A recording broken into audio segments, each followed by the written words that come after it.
The Strange Case of Dr. Jekyll and Mr. Hyde by Robert Louis Stevenson. Chapter 1, Story of the Door. Mr. Utterson the lawyer was a man of a rugged countenance that was never lighted by a smile, cold, scanty, and embarrassed in discourse, backward in sentiment, lean, long, dusty, dreary, and yet somehow lovable. At friendly meetings and when the wine was to his taste, something eminently human beaconed from his eye, something indeed which never found its way into his talk, but which spoke not only in these silent symbols of the after-dinner face, but more often and loudly in the acts of his life. He was austere with himself, drank gin when he was alone to mortify a taste for vintages, and though he enjoyed the theater, had not crossed the doors of one for 20 years. But he had an approved tolerance for others, sometimes wondering, almost with envy, at the high pressure of spirits involved in their misdeeds, and in any extremity inclined to help rather than to reprove. "I incline to Cain's heresy," he used to say quaintly. "I let my brother go to the devil in his own way." In this character, it was frequently his fortune to be the last reputable acquaintance and the last good influence in the lives of down-going men. And to such as these, so long as they came about his chambers, he never marked a shade of change in his demeanor. No doubt the feat was easy to Mr. Utterson, for he was undemonstrative at the best, and even his friendship seemed to be founded in a similar catholicity of good nature. It is the mark of a modest man to accept his friendly circle ready-made from the hands of opportunity, and that was the lawyer's way. His friends were those of his own blood or those whom he had known the longest. His affections, like ivy, were the growth of time. They implied no aptness in the object. Hence, no doubt the bond that united him to Mr. Richard Enfield, his distant kinsman, the well-known man about town. It was a nut to crack for many, what these two could see in each other, or what subject they could find in common. It was reported by those who encountered them in their Sunday walks, that they said nothing, looked singularly dull, and would hail with obvious relief the appearance of a friend. For all that, the two men put the greatest store by these excursions, counted them the chief jewel of each week, and not only set aside occasions of pleasure, but even resisted the calls of business, that they might enjoy them uninterrupted. It chanced on one of these rambles that their way led them down a by-street in a busy quarter of London. The street was small, and what is called quiet, but it drove a thriving trade on the weekdays. The inhabitants were all doing well, it seemed, and all emulously hoping to do better still, and laying out the surplus of their grains in coquetry, so that the shop-front stood along that thoroughfare with an air of invitation, like rows of smiling saleswomen. Even on Sunday, when it veiled its more florid charms and lay comparatively empty of passage, the street shone out in contrast to its dingy neighborhood, like a fire in a forest, and with its freshly painted shutters, well-polished brasses, and general cleanliness and gaiety of note, instantly caught and pleased the eye of the passenger. 2 doors from one corner, on the left hand going east, the line was broken by the entry of a court, and just at that point, a certain sinister block of building thrust forward its gable on the street. It was 2 stories high, showed no window, nothing but a door on the lower story, and a blind forehead of discolored wall on the upper, and bore in every feature the marks of prolonged and sordid negligence. The door, which was equipped with neither bell nor knocker, was blistered and disdained. Tramps slouched into the recess and struck matches on the panels. Children kept shop upon the steps. The schoolboy had tried his knife on the moldings. And for close on a generation, no one had appeared to drive away these random visitors or to repair their ravages. Mr. Enfield and the lawyer were on the other side of the by-street, but when they came abreast of the entry, the former lifted up his cane and pointed. "Did you ever remark that door?" he asked, and when his companion had replied in the affirmative, "It is connected in my mind," added he, "with a very odd story." "Indeed," said Mr. Utterson with a slight change of voice. "And what was that?" "Well, it was this way," returned Mr. Enfield. "I was coming home from some place at the end of the world, about 3 o'clock of a black winter morning, and my way lay through a part of town where there was literally nothing to be seen but lamps. Street after street and all the folks asleep. Street after street, all lighted up as if for a procession, and all as empty as a church till. At last I got into that state of mind when a man listens and begins to long for the sight of a policeman. All at once I saw two figures, one a little man who was stumping along eastward at a good walk, and the other a girl of maybe 8 or 10 who was running as hard as she was able down a cross street. Well, sir, the two ran into one another naturally enough at the corner, and then came the horrible part of the thing, for the man trampled calmly over the child's body and left her screaming on the ground. It sounds nothing to hear, but it was hellish to see. It wasn't like a man. It was like some damned juggernaut. I gave a few hello, took to my heels, collared my gentleman, and brought him back to where there was already quite a group about the screaming child. He was perfectly cool and made no resistance, but gave me one look, so ugly that it brought out the sweat on me like running. The people who had turned out were the girl's own family, and pretty soon, the doctor, for whom she had been sent, put in his appearance. Well, the child was not much the worse, more frightened, according to the sawbones, and there you might have supposed would be an end to it. But there was one curious circumstance. I had taken a loathing to my gentleman at first sight, so had the child's family, which was only natural. But the doctor's case was what struck me. He was the usual cut-and-dry apothecary, of no particular age and color, with a strong Edinburgh accent, and about as emotional as a bagpipe. Well, sir, he was like the rest of us. Every time he looked at my prisoner, I saw that Sawbones turned sick and white with the desire to kill him. I knew what was in his mind, just as he knew what was in mine, and killing being out of the question, we did the next best.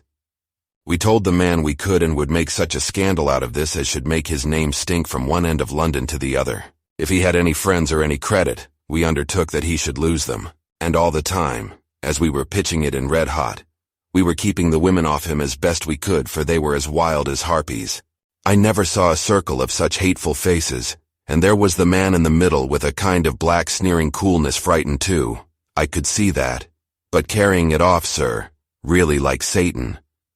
If you choose to make capital out of this accident, said he, I am naturally helpless. No gentleman but wishes to avoid a scene, says he. Name your figure. Well, we screwed him up to £100 for the child's family. He would have clearly liked to stick out. But there was something about the lot of us that meant mischief, and at last he struck. The next thing was to get the money, and where do you think he carried us but to that place with the door? Whipped out a key, went in, and presently came back with the matter of £10 in gold and a check for the balance on Coots's, drawn payable to bearer and signed with a name that I can't mention, though it's one of the points of my story, but it was a name at least very well known and often printed. The figure was stiff, but the signature was good for more than that if it was only genuine. I took the liberty of pointing out to my gentleman that the whole business looked apocryphal, and that a man does not in real life walk into a cellar door at 4 in the morning and come out with another man's check for close upon £100. But he was quite easy and sneering. Set your mind at rest, says he. I will stay with you till the banks open and cash the check myself. So we all set off, the doctor and the child's father, and our friend and myself, and passed the rest of the night in my chambers. And next day, when we had breakfasted, went in a body to the bank. I gave in the check myself, and said I had every reason to believe it was a forgery. Not a bit of it. The check was genuine. Tut tut, said Mr. Utterson. I see you feel as I do, said Mr. Enfield. Yes, it's a bad story, for my man was a fellow that nobody could have to do with, a really damnable man. And the person that drew the check is the very pink of the proprieties, celebrated too, and, what makes it worse, one of your fellows who do what they call good. Blackmail, I suppose, an honest man paying through the nose for some of the capers of his youth. Blackmail House is what I call the place with the door in consequence, though even that, you know, is far from explaining all, he added, and with the words fell into a vein of musing. From this he was recalled by Mr. Utterson asking rather suddenly, And you don't know if the drawer of the check lives there? A likely place, isn't it? Returned Mr. Enfield, but I happen to have noticed his address. He lives in some square or other. And you never asked about the place with the door? Said Mr. Utterson. No, sir, I had a delicacy, was the reply. I feel very strongly about putting questions. It partakes too much of the style of the Day of Judgment. You start a question, and it's like starting a stone.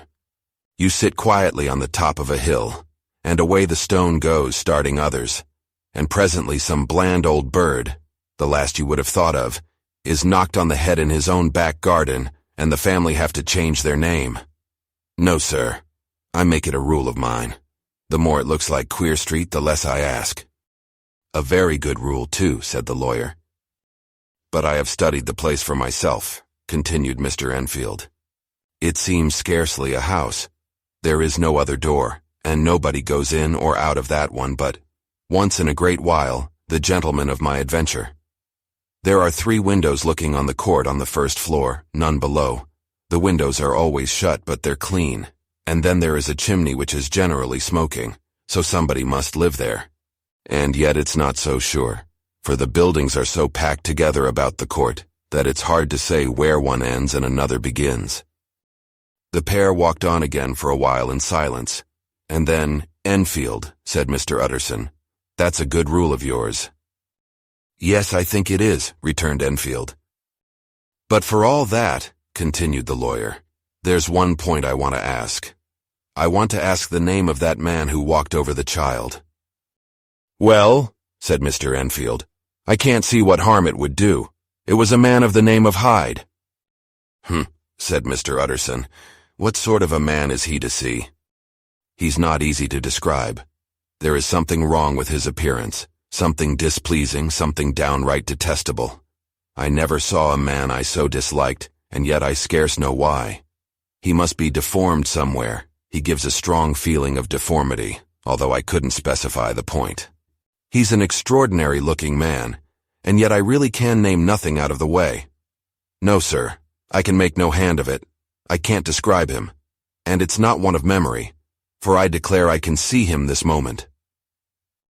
Mr. Utterson again walked some way in silence and obviously under a weight of consideration. You are sure he used a key? He inquired at last. My dear sir, began Enfield, surprised out of himself. Yes, I know, said Utterson. I know it must seem strange. The fact is, if I do not ask you the name of the other party, it is because I know it already. You see, Richard, your tale has gone home. If you have been inexact in any point, you had better correct it. I think you might have warned me, returned the other with a touch of sullenness. But I have been pedantically exact, as you call it. The fellow had a key, and what's more, he has it still. I saw him use it not a week ago. Mr. Utterson sighed deeply but said never a word, and the young man presently resumed. Here is another lesson to say nothing, said he. I am ashamed of my long tongue. Let us make a bargain never to refer to this again. With all my heart, said the lawyer. I shake hands on that, Richard. Chapter 2. Search for Mr. Hyde. That evening Mr. Utterson came home to his bachelor house in somber spirits and sat down to dinner without relish. It was his custom of a Sunday, when this meal was over, to sit close by the fire, a volume of some dry divinity on his reading desk, until the clock of the neighboring church rang out the hour of 12, when he would go soberly and gratefully to bed. On this night, however, as soon as the cloth was taken away, he took up a candle and went into his business room. There he opened his safe, took from the most private part of it a document endorsed on the envelope as Dr. Jekyll's will, and sat down with a clouded brow to study its contents. The will was holograph, for Mr. Utterson, though he took charge of it now that it was made, had refused to lend the least assistance in the making of it. It provided not only that, in case of the decease of Henry Jekyll, M.D., D.C.L., L.L.D., F.R.S., etc., all his possessions were to pass into the hands of his friend and benefactor Edward Hyde, but that in case of Dr. Jekyll's disappearance or unexplained absence for any period exceeding 3 calendar months, the said Edward Hyde should step into the said Henry Jekyll's shoes without further delay, and free from any burthen or obligation beyond the payment of a few small sums to the members of the doctor's household. This document had long been the lawyer's eyesore. It offended him both as a lawyer and as a lover of the sane and customary sides of life, to whom the fanciful was the immodest. And hitherto it was his ignorance of Mr. Hyde that had swelled his indignation. Now, by a sudden turn, it was his knowledge. It was already bad enough when the name was but a name of which he could learn no more. It was worse when it began to be clothed upon with detestable attributes, and out of the shifting, insubstantial mists that had so long baffled his eye, there leaped up the sudden, definite presentment of a fiend. "I thought it was madness," he said, as he replaced the obnoxious paper in the safe. "And now I begin to fear it is disgrace." With that he blew out his candle, put on a greatcoat, and set forth in the direction of Cavendish Square, that citadel of medicine, where his friend, the great Dr. Lanyon, had his house and received his crowding patients. If anyone knows, it will be Lanyon, he had thought. The solemn butler knew and welcomed him. He was subjected to no stage of delay, but ushered direct from the door to the dining room where Dr. Lanyon sat alone over his wine. This was a hearty, healthy, dapper, red-faced gentleman, with a shock of hair prematurely white, and a boisterous and decided manner. At sight of Mr. Utterson he sprang up from his chair and welcomed him with both hands. The geniality, as was the way of the man, was somewhat theatrical to the eye, but it reposed on genuine feeling, for these two were old friends, old mates both at school and college, both thorough respecters of themselves and of each other, and what does not always follow, men who thoroughly enjoyed each other's company. After a little rambling talk, the lawyer led up to the subject which so disagreeably preoccupied his mind. "I suppose, Lanyon," said he, "you and I must be the two oldest friends that Henry Jekyll has." "I wish the friends were younger," chuckled Dr. Lanyon, "but I suppose we are, and what of that? I see little of him now." "Indeed?" said Utterson. "I thought you had a bond of common interest." "We had," was the reply. "But it is more than 10 years since Henry Jekyll became too fanciful for me. He began to go wrong in mind.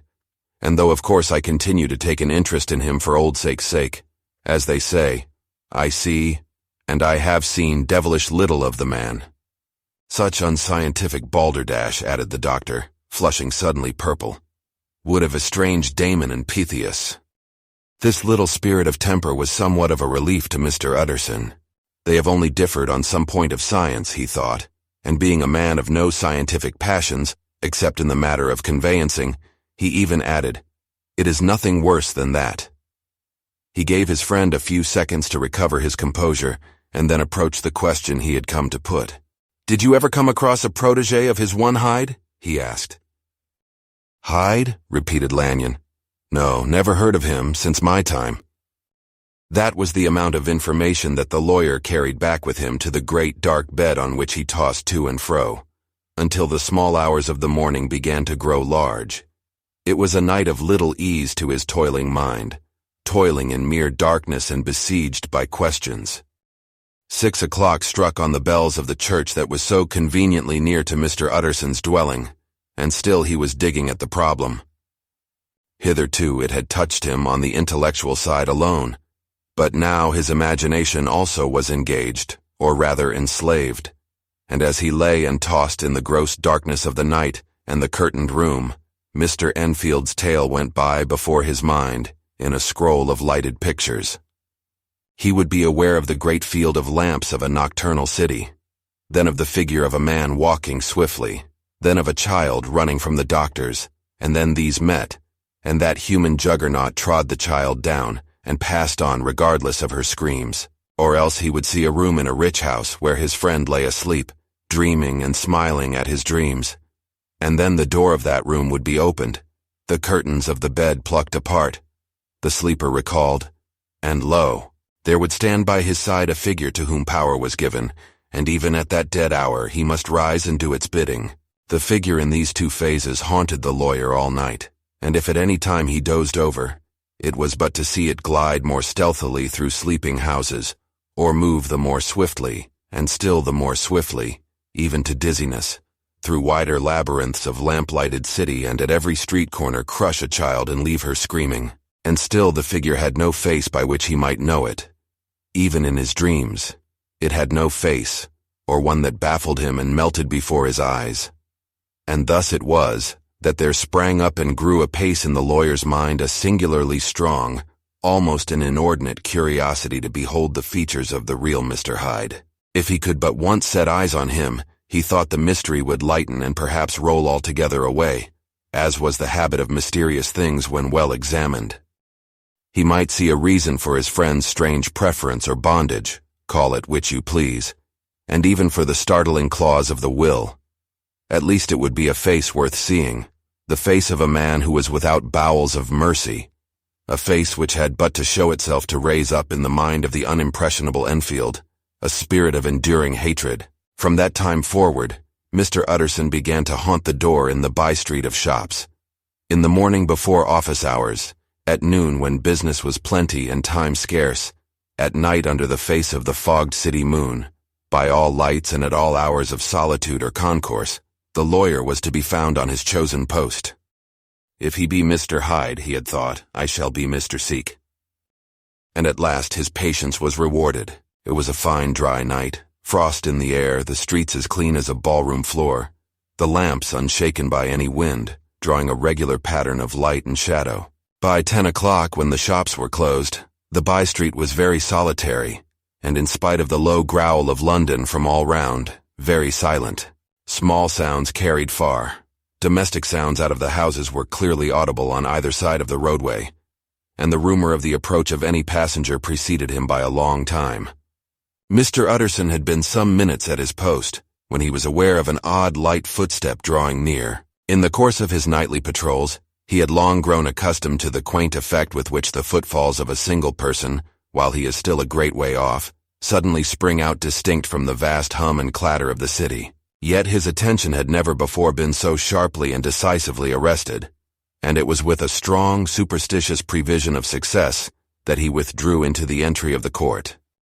The steps drew swiftly nearer and swelled out suddenly louder as they turned the end of the street.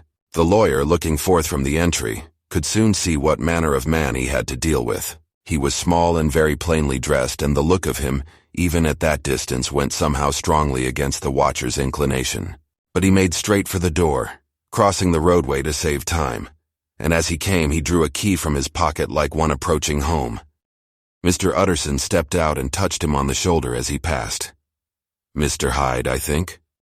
Mr. Hyde shrank back with a hissing intake of the breath, but his fear was only momentary, and though he did not look the lawyer in the face, he answered coolly enough, "That is my name. What do you want?" "I see you are going in," returned the lawyer. "I am an old friend of Dr. Jekyll's, Mr. Utterson of Gaunt Street. You must have heard of my name, and meeting you so conveniently, I thought you might admit me." "You will not find Dr. Jekyll. He is from home," replied Mr. Hyde, blowing in the key. And then suddenly, but still without looking up, "How did you know me?" he asked. "On your side," said Mr. Utterson. "Will you do me a favor?" "With pleasure," replied the other. "What shall it be?" "Will you let me see your face?" asked the lawyer. Mr. Hyde appeared to hesitate, and then, as if upon some sudden reflection, fronted about with an air of defiance, and the pair stared at each other pretty fixedly for a few seconds. "Now I shall know you again," said Mr. Utterson. "It may be useful." "Yes," returned Mr. Hyde. "It is as well we have met, and apropos, you should have my address." And he gave a number of a street in Soho. "Good God," thought Mr. Utterson. "Can he too have been thinking of the will?" But he kept his feelings to himself and only grunted in acknowledgment of the address. "And now," said the other, "how did you know me?" "By description," was the reply. "Whose description?" "We have common friends," said Mr. Utterson. "Common friends," echoed Mr. Hyde a little hoarsely. "Who are they?" "Jekyll, for instance," said the lawyer. "He never told you," cried Mr. Hyde with a flush of anger. "I did not think you would have lied." "Come," said Mr. Utterson. "That is not fitting language." The other snarled aloud into a savage laugh, and the next moment, with extraordinary quickness, he had unlocked the door and disappeared into the house. The lawyer stood a while when Mr. Hyde had left him, the picture of disquietude. Then he began slowly to mount the street, pausing every step or two and putting his hand to his brow like a man in mental perplexity. The problem he was thus debating as he walked was one of a class that is rarely solved. Mr. Hyde was pale and dwarfish. He gave an impression of deformity without any nameable malformation. He had a displeasing smile. He had borne himself to the lawyer with a sort of murderous mixture of timidity and boldness, and he spoke with a husky, whispering and somewhat broken voice. All these were points against him, but not all of these together could explain the hitherto unknown disgust, loathing, and fear with which Mr. Utterson regarded him. "There must be something else," said the perplexed gentleman. "There is something more if I could find a name for it. God bless me, the man seems hardly human. Something troglodytic, shall we say? Or can it be the old story of Dr. Fell? Or is it the mere radiance of a foul soul that thus transpires through and transfigures its clay continent? The last, I think, for oh, my poor old Harry Jekyll, if ever I read Satan's signature upon a face, it is on that of your new friend." Round the corner from the by-street, there was a square of ancient handsome houses, now for the most part decayed from their high estate, and let in flats and chambers to all sorts and conditions of men. Map engravers, architects, shady lawyers, and the agents of obscure enterprises. One house, however, second from the corner, was still occupied entire, and at the door of this, which wore a great air of wealth and comfort, though it was now plunged in darkness except for the fanlight, Mr. Utterson stopped and knocked. A well-dressed elderly servant opened the door. "Is Dr. Jekyll at home, Poole?" asked the lawyer. "I will see Mr. Utterson," said Poole, admitting the visitor as he spoke, into a large, low-roofed, comfortable hall paved with flags, warmed, after the fashion of a country house, by a bright open fire, and furnished with costly cabinets of oak. "Will you wait here by the fire, sir, or shall I give you a light in the dining room?" "Here, thank you," said the lawyer, and he drew near and leaned on the tall fender. This hall, in which he was now left alone, was a pet fancy of his friend the doctor's, and Utterson himself was wont to speak of it as the pleasantest room in London. But tonight there was a shudder in his blood. The face of Hyde sat heavy on his memory. He felt, what was rare with him, a nausea and distaste of life. And in the gloom of his spirits, he seemed to read a menace in the flickering of the firelight on the polished cabinets and the uneasy starting of the shadow on the roof. He was ashamed of his relief when Poole presently returned to announce that Dr. Jekyll was gone out. "I saw Mr. Hyde go in by the old dissecting room, Poole," he said. "Is that right, when Dr. Jekyll is from home?" "Quite right, Mr. Utterson, sir," replied the servant. "Mr. Hyde has a key." "Your master seems to repose a great deal of trust in that young man, Poole," resumed the other musingly. "Yes, sir, he does indeed," said Poole. "We have all orders to obey him." "I do not think I ever met Mr. Hyde?" asked Utterson. "Oh, dear no, sir, he never dines here," replied the butler. "Indeed, we see very little of him on this side of the house. He mostly comes and goes by the laboratory." "Well, good night, Poole." "Good night, Mr. Utterson." And the lawyer set out homeward with a very heavy heart. "Poor Harry Jekyll," he thought. "My mind misgives me he is in deep waters. He was wild when he was young, a long while ago to be sure, but in the law of God there is no statute of limitations. Aye, it must be that, the ghost of some old sin, the cancer of some concealed disgrace, punishment coming paid at claudo, years after memory has forgotten and self-love condoned the fault." And the lawyer, scared by the thought, brooded a while on his own past, groping in all the corners of memory, lest by chance some jack-in-the-box of an old iniquity should leap to light there. His past was fairly blameless. Few men could read the rolls of their life with less apprehension, yet he was humbled to the dust by the many ill things he had done, and raised up again into a sober and fearful gratitude by the many he had come so near to doing yet avoided. And then by a return on his former subject, he conceived a spark of hope. This Master Hyde, if he were studied, thought he, must have secrets of his own, black secrets by the look of him, secrets compared to which poor Jekyll's worst would be like sunshine. Things cannot continue as they are. It turns me cold to think of this creature stealing like a thief to Harry's bedside. Poor Harry, what awakening! And the danger of it. For if this Hyde suspects the existence of the will, he may grow impatient to inherit. I must put my shoulders to the wheel if Jekyll will but let me, he added. If Jekyll will only let me. For once more he saw before his mind's eye, as clear as transparency, the strange clauses of the will.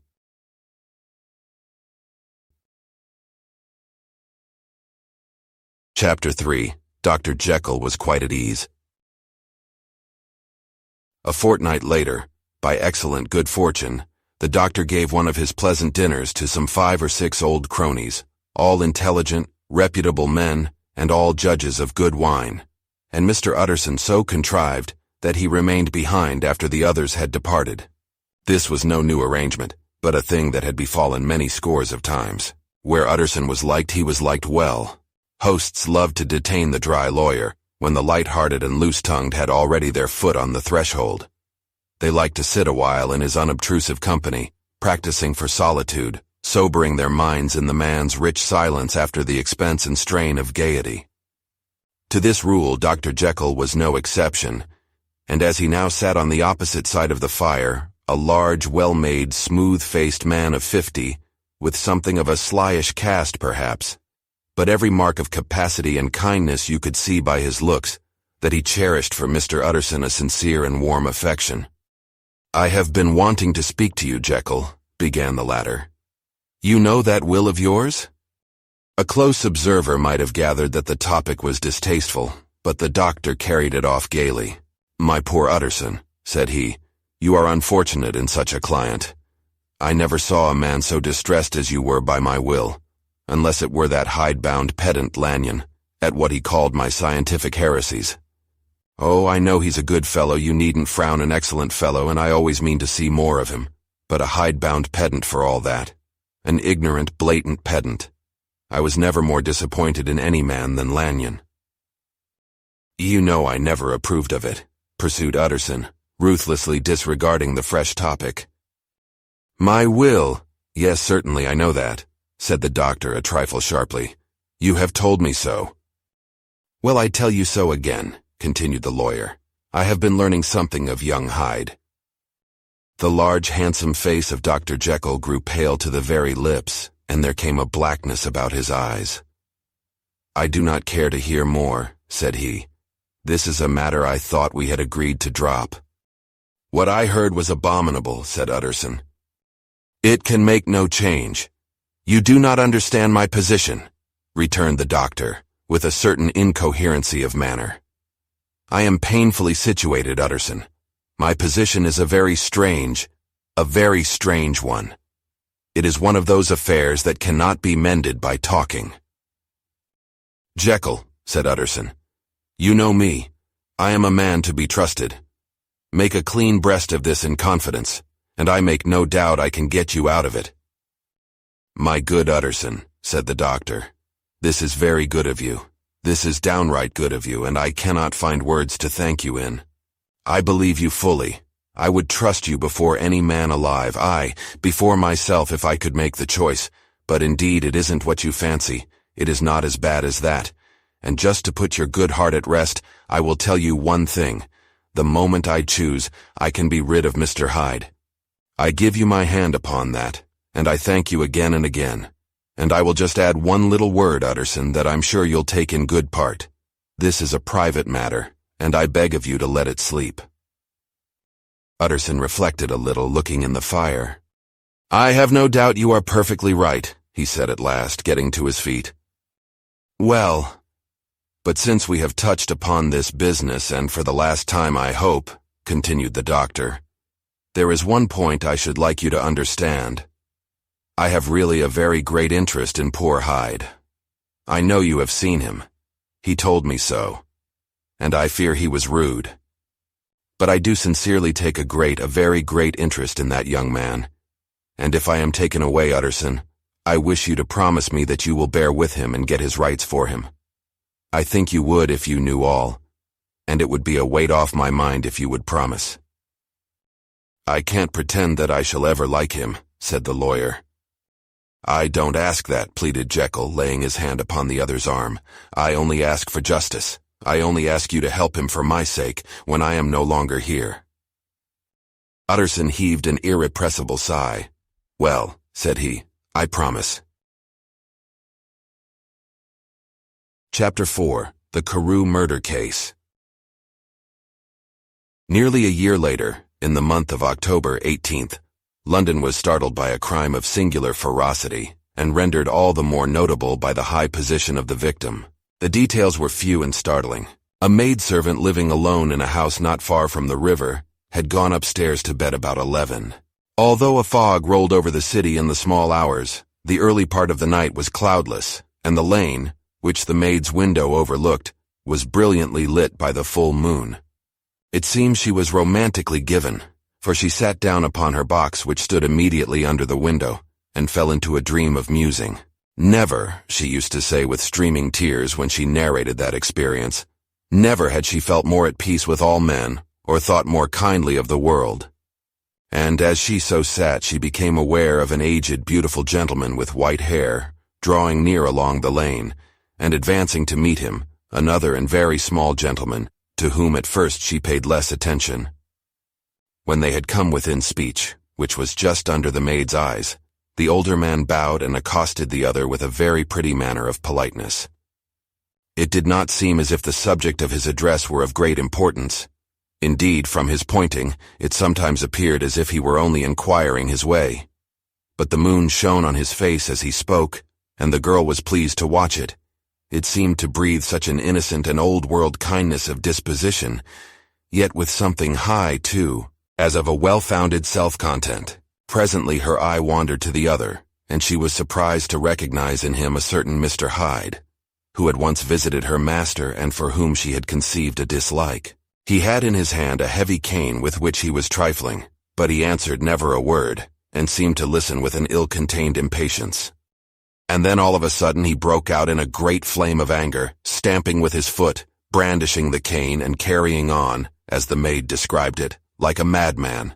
The old gentleman took a step back, with the air of one very much surprised and a trifle hurt, and at that Mr. Hyde broke out of all bounds and clubbed him to the earth. And next moment, with ape-like fury, he was trampling his victim underfoot and hailing down a storm of blows, under which the bones were audibly shattered, and the body jumped upon the roadway.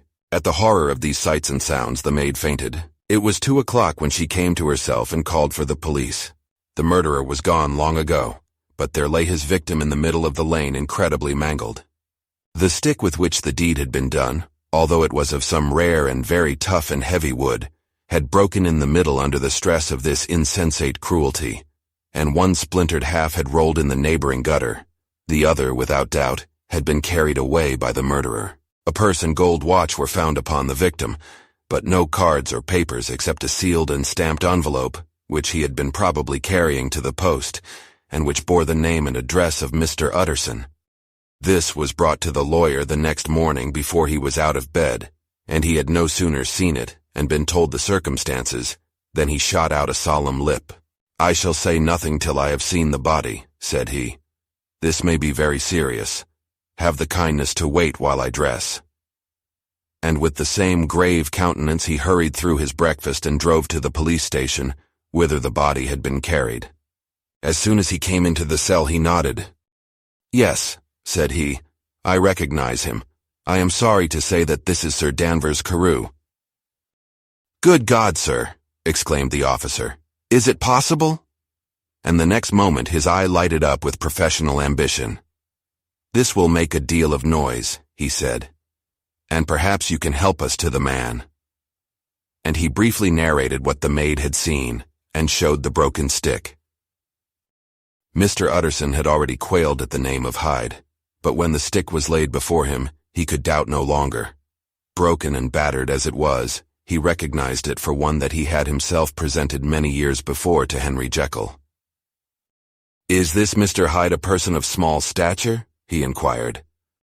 "Particularly small and particularly wicked-looking is what the maid calls him," said the officer.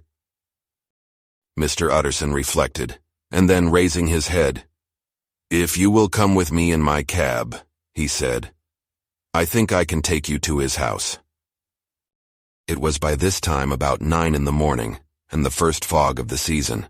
A great chocolate-colored pall lowered over heaven, but the wind was continually charging and routing these embattled vapors, so that as the cab crawled from street to street, Mr. Utterson beheld a marvelous number of degrees and hues of twilight, for here it would be dark like the back end of evening, and there would be a glow of a rich, lurid brown, like the light of some strange conflagration. And here for a moment, the fog would be quite broken up, and a haggard shaft of daylight would glance in between the swirling wreaths. The dismal quarter of Soho, seen under these changing glimpses, with its muddy ways and slatternly passengers, and its lamps, which had never been extinguished or had been kindled afresh to combat this mournful re-invasion of darkness, seemed, in the lawyer's eyes, like a district of some city in a nightmare. The thoughts of his mind, besides, were of the gloomiest dye, and when he glanced at the companion of his drive, he was conscious of some touch of that terror of the law and the law's officers, which may at times assail the most honest. As the cab drew up before the address indicated, the fog lifted a little and showed him a dingy street, a gin palace, a low French eating house, a shop for the retail of penny numbers and twopenny salads, many ragged children huddled in the doorways, and many women of many different nationalities passing out, key in hand, to have a morning glass. And the next moment the fog settled down again upon that part, as brown as umber, and cut him off from his blackguardly surroundings. This was the home of Henry Jekyll's favorite, of a man who was heir to £250,000 sterling.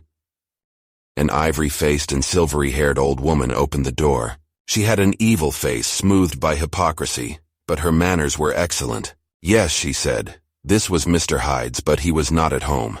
He had been in that night very late, but he had gone away again in less than an hour. There was nothing strange in that.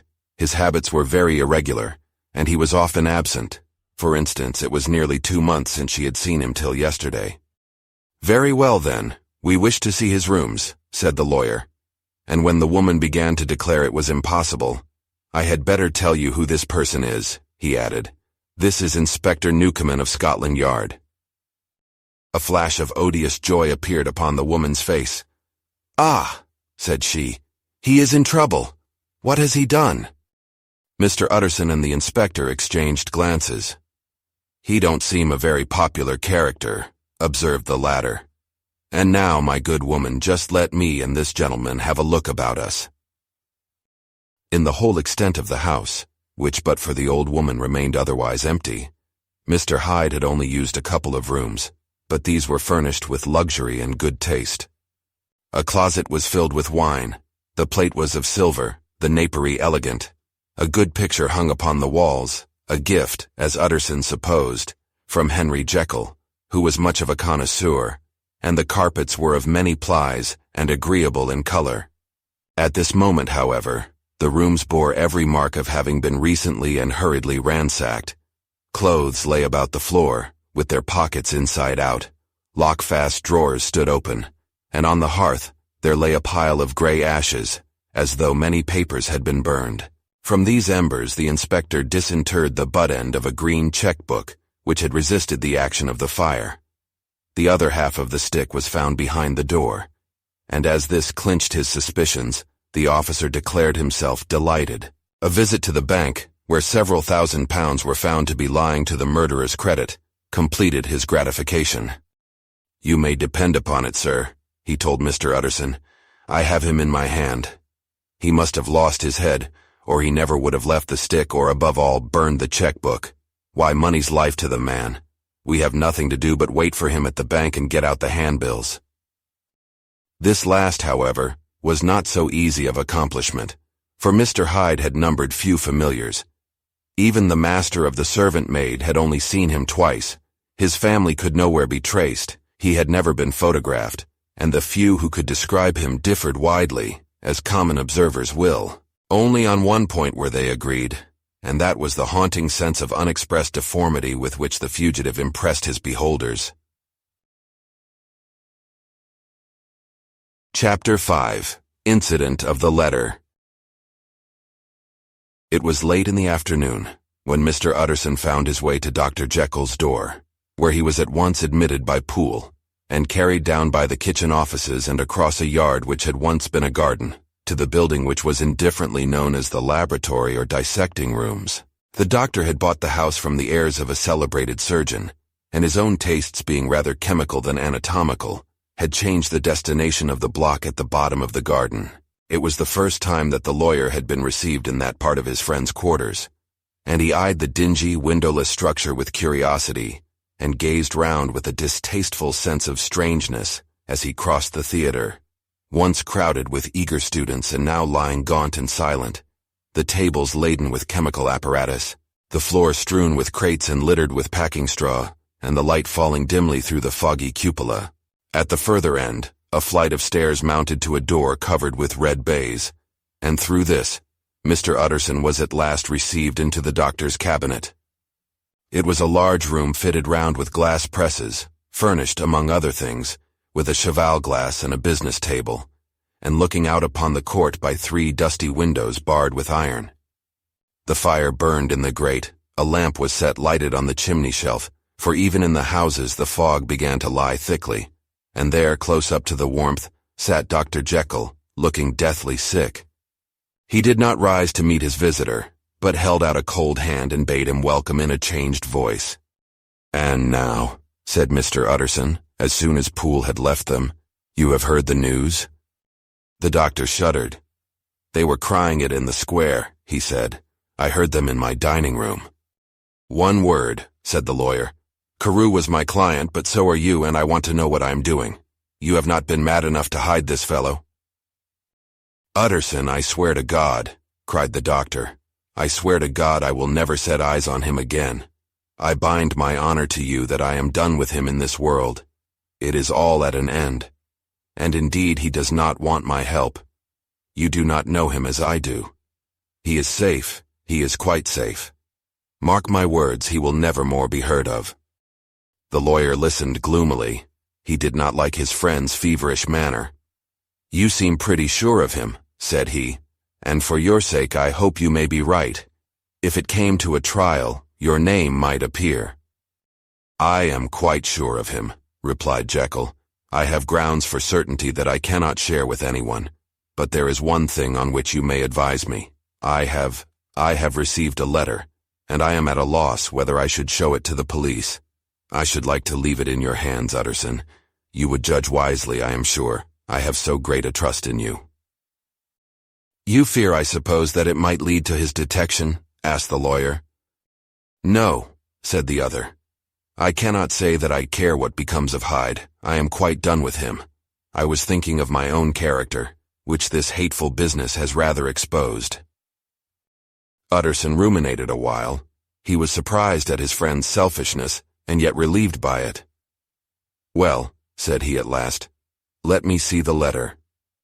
The letter was written in an odd upright hand and signed Edward Hyde, and it signified, briefly enough, that the writer's benefactor, Dr. Jekyll, whom he had long so unworthily repaid for 1,000 generosities, need labor under no alarm for his safety, as he had means of escape on which he placed a sure dependence. The lawyer liked this letter well enough.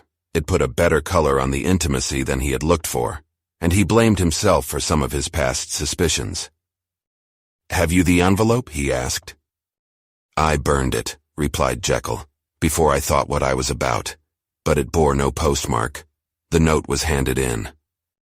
"Shall I keep this and sleep upon it?" asked Utterson. "I wish you to judge for me entirely," was the reply. "I have lost confidence in myself." "Well, I shall consider," returned the lawyer. "And now one word more.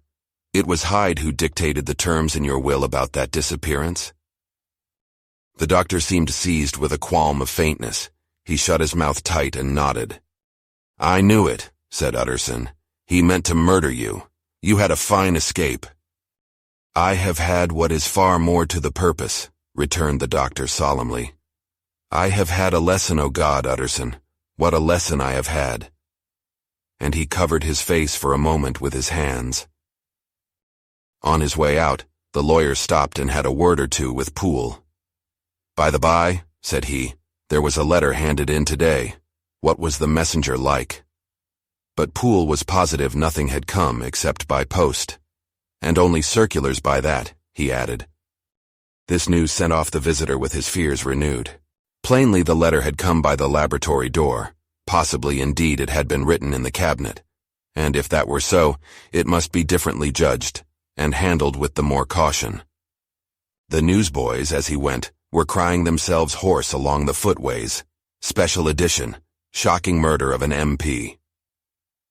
That was the funeral oration of one friend and client, and he could not help a certain apprehension lest the good name of another should be sucked down in the eddy of the scandal.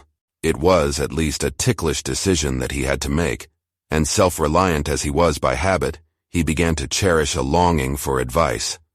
It was not to be had directly, but perhaps he thought it might be fished for. Presently after, he sat on one side of his own hearth, with Mr. Guest, his head clerk, upon the other, and midway between, at a nicely calculated distance from the fire, a bottle of a particular old wine that had long dwelt unsunned in the foundations of his house. The fog still slept on the wing above the drowned city, where the lamps glimmered like carbuncles, and through the muffle and smother of these fallen clouds, the procession of the town's life was still rolling in through the great arteries, with a sound as of a mighty wind. But the room was gay with firelight. In the bottle the acids were long ago resolved. The imperial dye had softened with time as the color grows richer in stained windows, and the glow of hot autumn afternoons on hillside vineyards was ready to be set free and to disperse the fogs of London. Insensibly the lawyer melted. There was no man from whom he kept fewer secrets than Mr. Guest, and he was not always sure that he kept as many as he meant. Guest had often been on business to the doctors. He knew Poole. He could scarce have failed to hear of Mr. Hyde's familiarity about the house. He might draw conclusions. Was it not as well, then, that he should see a letter which put that mystery to right? And above all, since Guest, being a great student and critic of handwriting, would consider the step natural and obliging. The clerk, besides, was a man of counsel. He could scarce read so strange a document without dropping a remark, and by that remark Mr. Utterson might shape his future course. "This is a sad business about Sir Danvers," he said. "Yes, sir, indeed, it has elicited a great deal of public feeling," returned Guest. "The man, of course, was mad." "I should like to hear your views on that," replied Utterson. "I have a document here in his handwriting. It is between ourselves, for I scarce know what to do about it. It is an ugly business at the best. But there it is, quite in your way, a murderer's autograph." Guest's eyes brightened, and he sat down at once and studied it with passion. "No, sir," he said, "not mad, but it is an odd hand." "And by all accounts a very odd writer," added the lawyer. Just then the servant entered with a note. "Is that from Dr. Jekyll, sir?" inquired the clerk. "I thought I knew the writing. Anything private, Mr. Utterson?" "Only an invitation to dinner. Why, do you want to see it?" "One moment. I thank you, sir." And the clerk laid the 2 sheets of paper alongside and sedulously compared their contents. "Thank you, sir," he said at last, returning both. "It's a very interesting autograph." There was a pause, during which Mr. Utterson struggled with himself. "Why did you compare them, Guest?" he inquired suddenly. "Well, sir," returned the clerk, "there's a rather singular resemblance. The 2 hands are in many points identical, only differently sloped." "Rather quaint," said Utterson. "It is, as you say, rather quaint," returned Guest. "I wouldn't speak of this note, you know," said the master. "No, sir," said the clerk, "I understand." But no sooner was Mr. Utterson alone that night than he locked the note into his safe, where it reposed from that time forward. "What?" he thought. "Henry Jekyll forged for a murderer," and his blood ran cold in his veins. Chapter 6. Incident of Dr. Lanyon. Time ran on. Thousands of pounds were offered in reward, for the death of Sir Danvers was resented as a public injury. But Mr. Hyde had disappeared out of the ken of the police, as though he had never existed. Much of his past was unearthed indeed, and all disreputable. Tales came out of the man's cruelty, at once so callous and violent, of his vile life, of his strange associates, of the hatred that seemed to have surrounded his career, but of his present whereabouts, not a whisper. From the time he had left the house in Soho on the morning of the murder, he was simply blotted out. And gradually, as time drew on, Mr. Utterson began to recover from the hotness of his alarm and to grow more at quiet with himself. The death of Sir Danvers was, to his way of thinking, more than paid for by the disappearance of Mr. Hyde. Now that that evil influence had been withdrawn, a new life began for Dr. Jekyll. He came out of his seclusion, renewed relations with his friends, became once more their familiar guest and entertainer, and whilst he had always been known for charities, he was now no less distinguished for religion. He was busy, he was much in the open air. He did good. His face seemed to open and brighten as if with an inward consciousness of service. And for more than 2 months, the doctor was at peace. On the 8th of January, Utterson had dined at the doctor's with a small party. Lanyon had been there, and the face of the host had looked from one to the other, as in the old days when the trio were inseparable friends. On the 12th, and again on the 14th, the door was shut against the lawyer. The doctor was confined to the house, Poole said, and saw no one. On the 15th he tried again, and was again refused, and having now been used for the last 2 months to see his friend almost daily, he found this return of solitude to weigh upon his spirits. The 5th night he had in guest to dine with him, and the 6th he betook himself to Dr. Lanyon's. There at least he was not denied admittance, but when he came in, he was shocked at the change which had taken place in the doctor's appearance. He had his death warrant written legibly upon his face. The rosy man had grown pale, his flesh had fallen away, he was visibly balder and older, and yet it was not so much these tokens of a swift physical decay that arrested the lawyer's notice, as a look in the eye and quality of manner that seemed to testify to some deep-seated terror of the mind. It was unlikely that the doctor should fear death, and yet that was what Utterson was tempted to suspect. Yes, he thought, he is a doctor. He must know his own state and that his days are counted, and the knowledge is more than he can bear. And yet when Utterson remarked on his ill looks, it was with an air of great firmness that Lanyon declared himself a doomed man. "I have had a shock," he said, "and I shall never recover. It is a question of weeks. Well, life has been pleasant. I liked it. Yes, sir, I used to like it. I sometimes think if we knew all, we should be more glad to get away." "Jekyll is ill too," observed Utterson.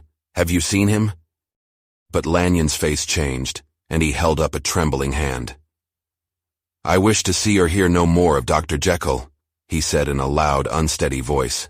"I am quite done with that person, and I beg that you will spare me any allusion to one whom I regard as dead." "Tut, tut," said Mr. Utterson, and then after a considerable pause, "Can't I do anything?" he inquired. "We are 3 very old friends, Lanyon. We shall not live to make others." "Nothing can be done," returned Lanyon. "Ask himself." "He will not see me," said the lawyer. "I am not surprised at that," was the reply. "Some day, Utterson, after I am dead, you may perhaps come to learn the right and wrong of this. I cannot tell you. And in the meantime, if you can sit and talk with me of other things, for God's sake, stay and do so. But if you cannot keep clear of this accursed topic, then in God's name go, for I cannot bear it." As soon as he got home, Utterson sat down and wrote to Jekyll, complaining of his exclusion from the house, and asking the cause of this unhappy break with Lanyon, and the next day brought him a long answer, often very pathetically worded, and sometimes darkly mysterious in drift. The quarrel with Lanyon was incurable. "I do not blame our old friend," Jekyll wrote, "but I share his view that we must never meet. I mean from henceforth to lead a life of extreme seclusion. You must not be surprised, nor must you doubt my friendship, if my door is often shut even to you. You must suffer me to go my own dark way. I have brought on myself a punishment and a danger that I cannot name. If I am the chief of sinners, I am the chief of sufferers also. I could not think that this earth contained a place for sufferings and terrors so unmanning. And you can do but one thing, Utterson, to lighten this destiny, and that is to respect my silence." Utterson was amazed. The dark influence of Hyde had been withdrawn. The doctor had returned to his old tasks and amities. A week ago, The prospect had smiled with every promise of a cheerful and an honored age, and now in a moment, friendship and peace of mind, and the whole tenor of his life were wrecked. So great and unprepared a change pointed to madness, but in view of Lanyon's manner and words, there must lie for it some deeper ground. A week afterwards, Dr. Lanyon took to his bed, and in something less than a fortnight he was dead. The night after the funeral, at which he had been sadly affected, Utterson locked the door of his business room, and sitting there by the light of a melancholy candle, drew out and set before him an envelope addressed by the hand and sealed with the seal of his dead friend. Private, for the hands of G.J. Utterson alone, and in case of his predecease to be destroyed unread, so it was emphatically superscribed, and the lawyer dreaded to behold the contents. I have buried one friend today, he thought. What if this should cost me another? And then he condemned the fear as a disloyalty, and broke the seal. Within there was another enclosure, likewise sealed, and marked upon the cover as not to be opened till the death or disappearance of Dr. Henry Jekyll. Utterson could not trust his eyes. Yes, it was disappearance. Here again, as in the mad will which he had long ago restored to its author, here again were the idea of a disappearance and the name of Henry Jekyll bracketed. But in the will, that idea had sprung from the sinister suggestion of the man Hyde. It was set there with a purpose all too plain and horrible. Written by the hand of Lanyon, what should it mean? A great curiosity came on the trustee to disregard the prohibition and dive at once to the bottom of these mysteries. But professional honor and faith to his dead friend were stringent obligations, and the packet slept in the inmost corner of his private safe. It is one thing to mortify curiosity, another to conquer it. And it may be doubted if, from that day forth, Utterson desired the society of his surviving friend with the same eagerness. He thought of him kindly, but his thoughts were disquieted and fearful. He went to call indeed, but he was perhaps relieved to be denied admittance. Perhaps in his heart he preferred to speak with Poole upon the doorstep, and surrounded by the air and sounds of the open city, rather than to be admitted into that house of voluntary bondage, and to sit and speak with its inscrutable recluse. Poole had indeed no very pleasant news to communicate. The doctor, it appeared, now more than ever confined himself to the cabinet over the laboratory, where he would sometimes even sleep. He was out of spirits. He had grown very silent. He did not read. It seemed as if he had something on his mind. Utterson became so used to the unvarying character of these reports that he fell off little by little in the frequency of his visits. Chapter 7. Incident at the Window. It chanced on Sunday, when Mr. Utterson was on his usual walk with Mr. Enfield, that their way lay once again through the by-street, and that when they came in front of the door, both stopped to gaze on it. "Well," said Enfield, "that story's at an end at least. We shall never see more of Mr. Hyde." "I hope not," said Utterson. "Did I ever tell you that I once saw him and shared your feeling of repulsion?" "It was impossible to do the one without the other," returned Enfield. "And by the way, what an ass you must have thought me, not to know that this was a back way to Dr. Jekyll's. It was partly your own fault that I found it out, even when I did." "So you found it out, did you?" said Utterson. "But if that be so, we may step into the court and take a look at the windows. To tell you the truth, I am uneasy about poor Jekyll, and even outside I feel as if the presence of a friend might do him good." The court was very cool and a little damp and full of premature twilight, although the sky, high up overhead, was still bright with sunset. The middle one of the three windows was halfway open, and sitting close beside it, taking the air with an infinite sadness of mien like some disconsolate prisoner, Utterson saw Dr. Jekyll. "What, Jekyll?" he cried. "I trust you are better." "I am very low, Utterson," replied the doctor drearily. "Very low. It will not last long, thank God." "You stay too much indoors," said the lawyer. "You should be out whipping up the circulation like Mr. Enfield and me. This is my cousin, Mr. Enfield, Dr. Jekyll. Come now, get your hat and take a quick turn with us." "You are very good," sighed the other. "I should like to very much, but no, it is quite impossible, I dare not. But indeed, Utterson, I am very glad to see you. This is really a great pleasure. I would ask you and Mr. Enfield up, but the place is really not fit."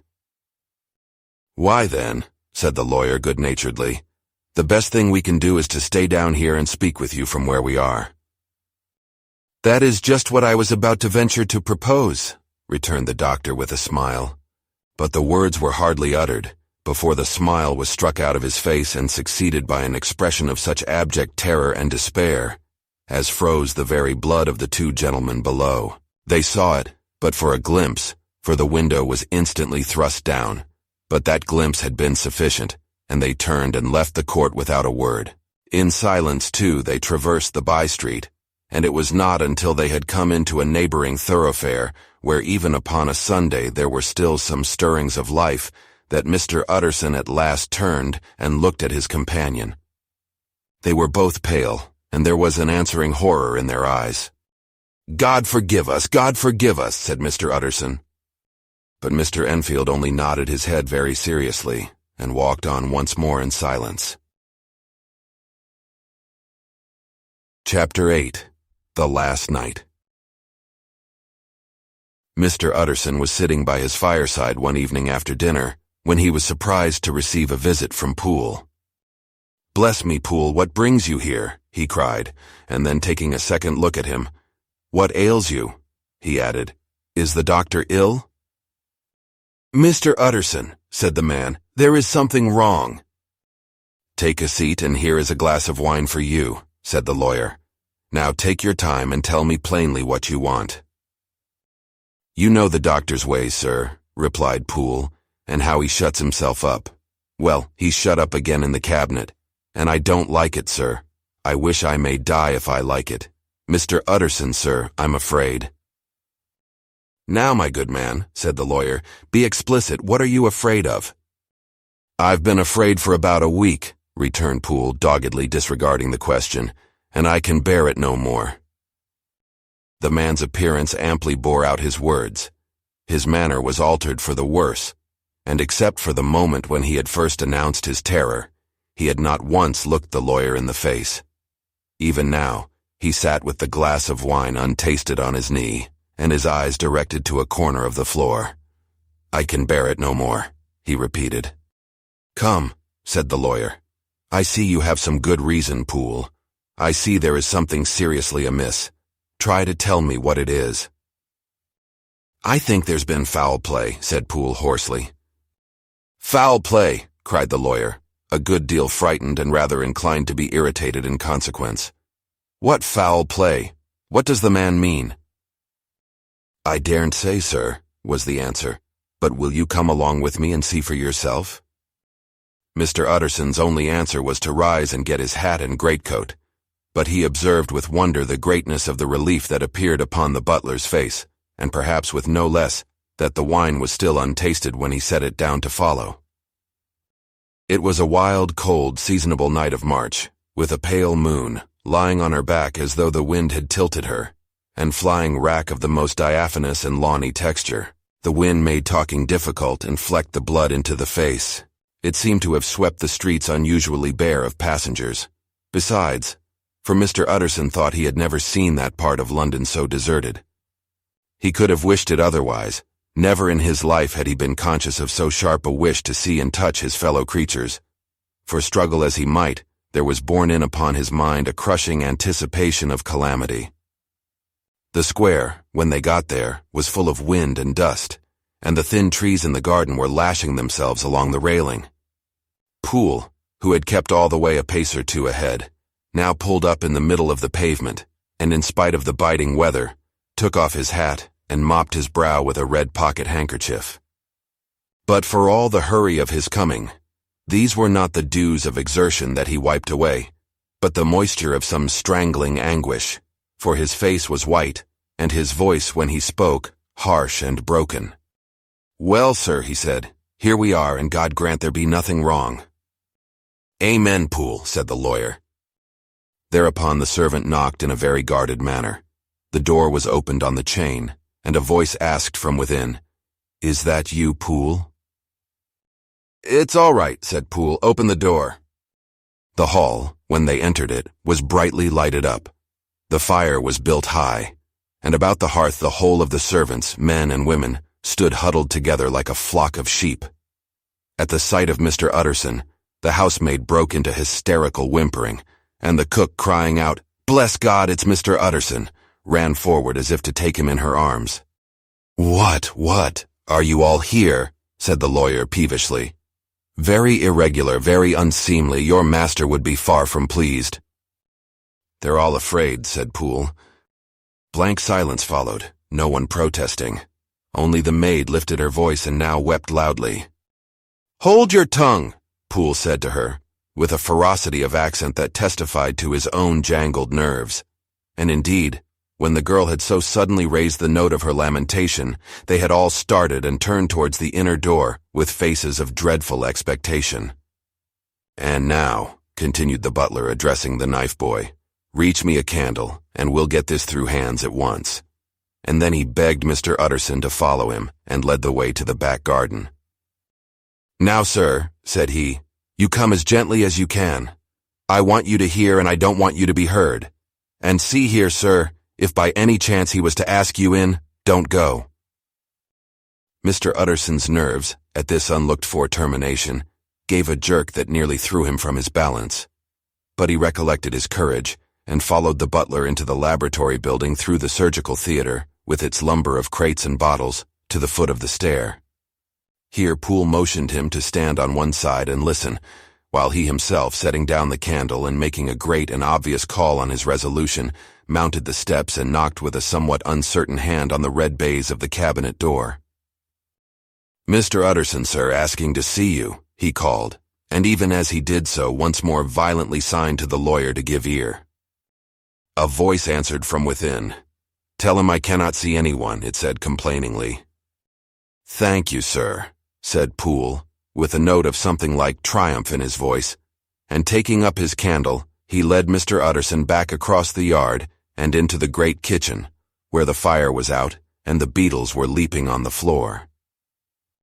"Sir," he said, looking Mr. Utterson in the eyes, "was that my master's voice?" "It seems much changed," replied the lawyer, very pale, but giving look for look. "Changed?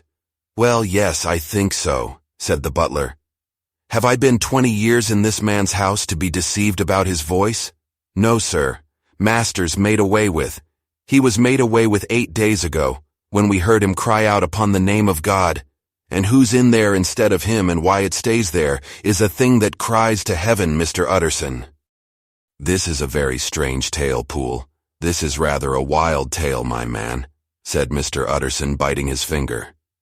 "Suppose it were as you suppose. Supposing Dr. Jekyll to have been, well, murdered. What could induce the murderer to stay? That won't hold water. It doesn't commend itself to reason." "Well, Mr. Utterson, you are a hard man to satisfy, but I'll do it yet," said Poole. "All this last week, you must know him, or it, whatever it is that lives in that cabinet, has been crying night and day for some sort of medicine and cannot get it to his mind. It was sometimes his way, the master's that is, to write his orders on a sheet of paper and throw it on the stair. We've had nothing else this week back, nothing but papers and a closed door, and the very meals left there to be smuggled in when nobody was looking. Well, sir, every day, aye, and twice and thrice in the same day, there have been orders and complaints, and I have been sent flying to all the wholesale chemists in town. Every time I brought the stuff back, there would be another paper telling me to return it, because it was not pure, and another order to a different firm. This drug is wanted bitter bad, sir, whatever for." "Have you any of these papers?" asked Mr. Utterson. Poole felt in his pocket and handed out a crumpled note, which the lawyer, bending nearer to the candle, carefully examined. Its contents ran thus. "Dr. Jekyll presents his compliments to Messrs. Maw. He assures them that their last sample is impure and quite useless for his present purpose. In the year 18th, Dr. J purchased a somewhat large quantity from Messrs. M. He now begs them to search with most sedulous care, and should any of the same quality be left, forward it to him at once. Expense is no consideration. The importance of this to Dr. J can hardly be exaggerated." So far the letter had run composedly enough, but here with a sudden splutter of the pen, The writer's emotion had broken loose. "For God's sake," he added, "find me some of the old." "This is a strange note," said Mr. Utterson, and then sharply, "How do you come to have it open?" "The man at Maw's was main angry, sir, and he threw it back to me like so much dirt," returned Poole.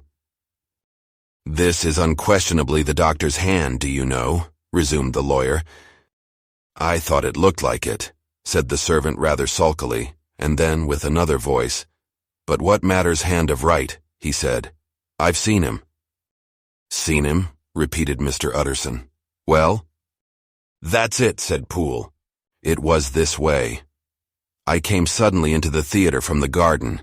It seems he had slipped out to look for this drug or whatever it is, for the cabinet door was open, and there he was at the far end of the room digging among the crates. He looked up when I came in, gave a kind of cry, and whipped upstairs into the cabinet.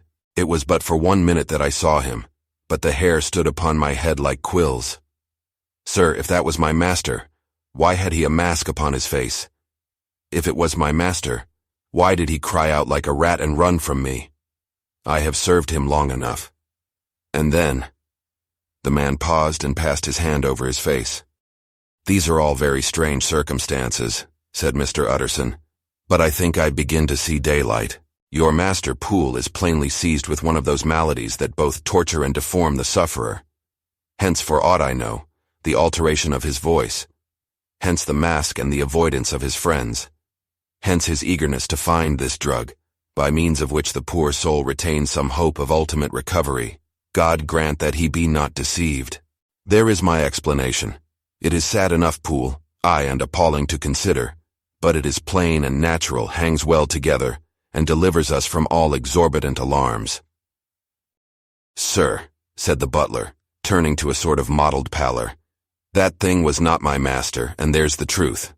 My master," here he looked round him and began to whisper, "is a tall, fine build of a man, and this was more of a dwarf." Utterson attempted to protest. "Oh, sir," cried Poole, "do you think I do not know my master after 20 years? Do you think I do not know where his head comes to in the cabinet door, where I saw him every morning of my life? No, sir, that thing in the mask was never Dr. Jekyll. God knows what it was, but it was never Dr. Jekyll, and it is the belief of my heart that there was murder done." "Poole," replied the lawyer, "if you say that, it will become my duty to make certain. Much as I desire to spare your master's feelings, much as I am puzzled by this note which seems to prove him to be still alive, I shall consider it my duty to break in that door." "Ah, Mr. Utterson, that's talking," cried the butler. "And now comes the second question," resumed Utterson. "Who is going to do it?" "Why, you and me, sir," was the undaunted reply. "That's very well said," returned the lawyer, "and whatever comes of it, I shall make it my business to see you are no loser." "There is an axe in the theater," continued Poole, "and you might take the kitchen poker for yourself." The lawyer took that rude but weighty instrument into his hand and balanced it. "Do you know, Poole," he said, looking up, "that you and I are about to place ourselves in a position of some peril?"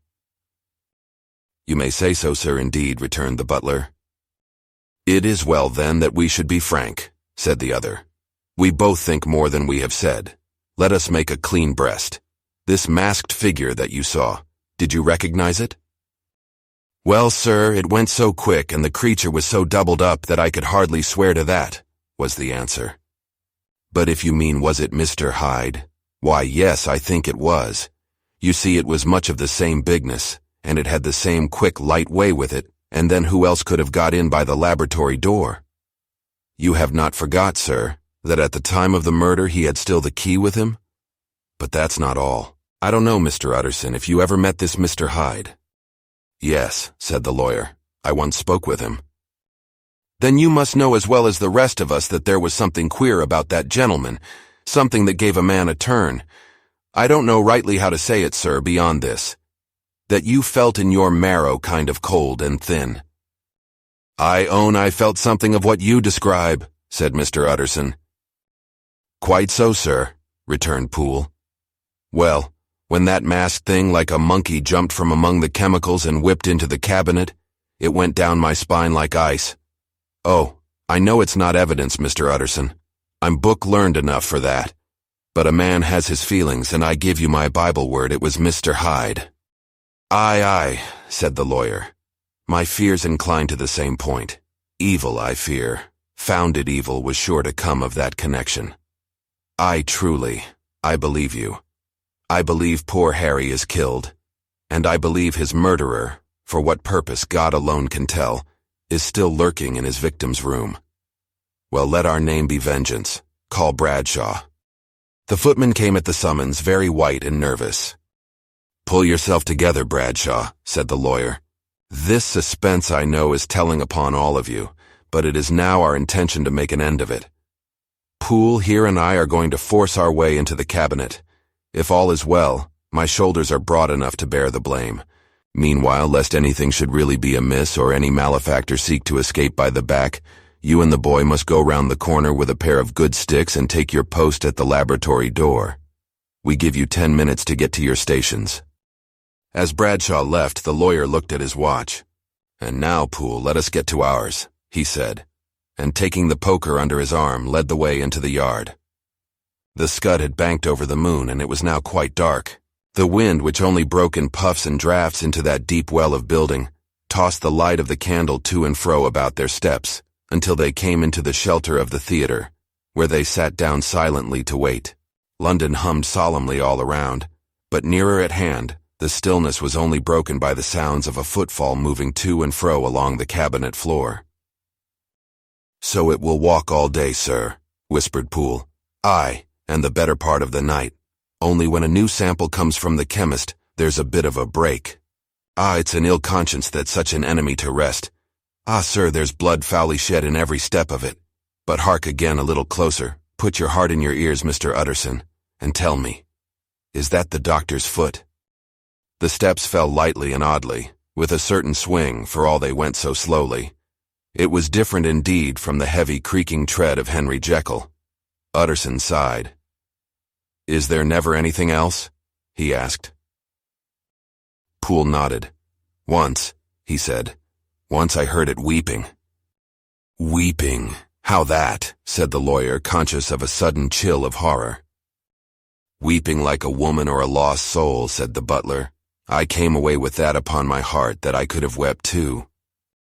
But now the 10 minutes drew to an end. Poole disinterred the axe from under a stack of packing straw. The candle was set upon the nearest table to light them to the attack, and they drew near with bated breath to where that patient foot was still going up and down in the quiet of the night.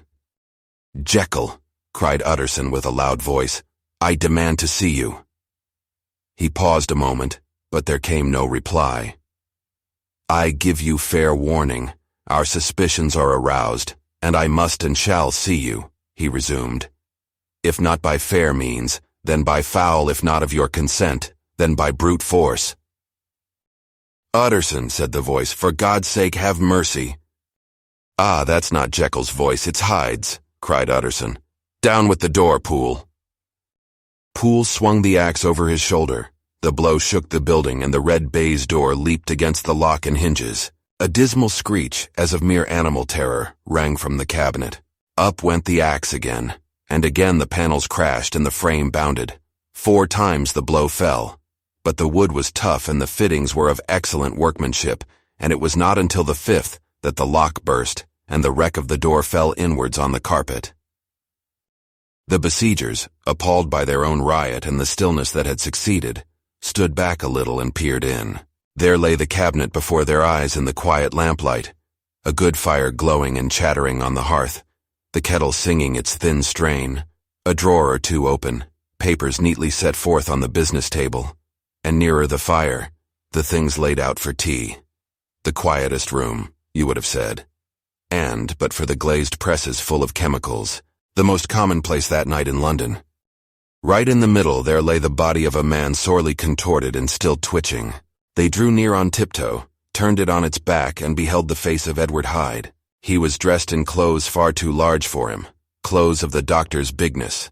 The cords of his face still moved with a semblance of life, but life was quite gone, and by the crushed phial in the hand and the strong smell of kernels that hung upon the air, Utterson knew that he was looking on the body of a self-destroyer. "We have come too late," he said sternly, "whether to save or punish. Hyde is gone to his account, and it only remains for us to find the body of your master."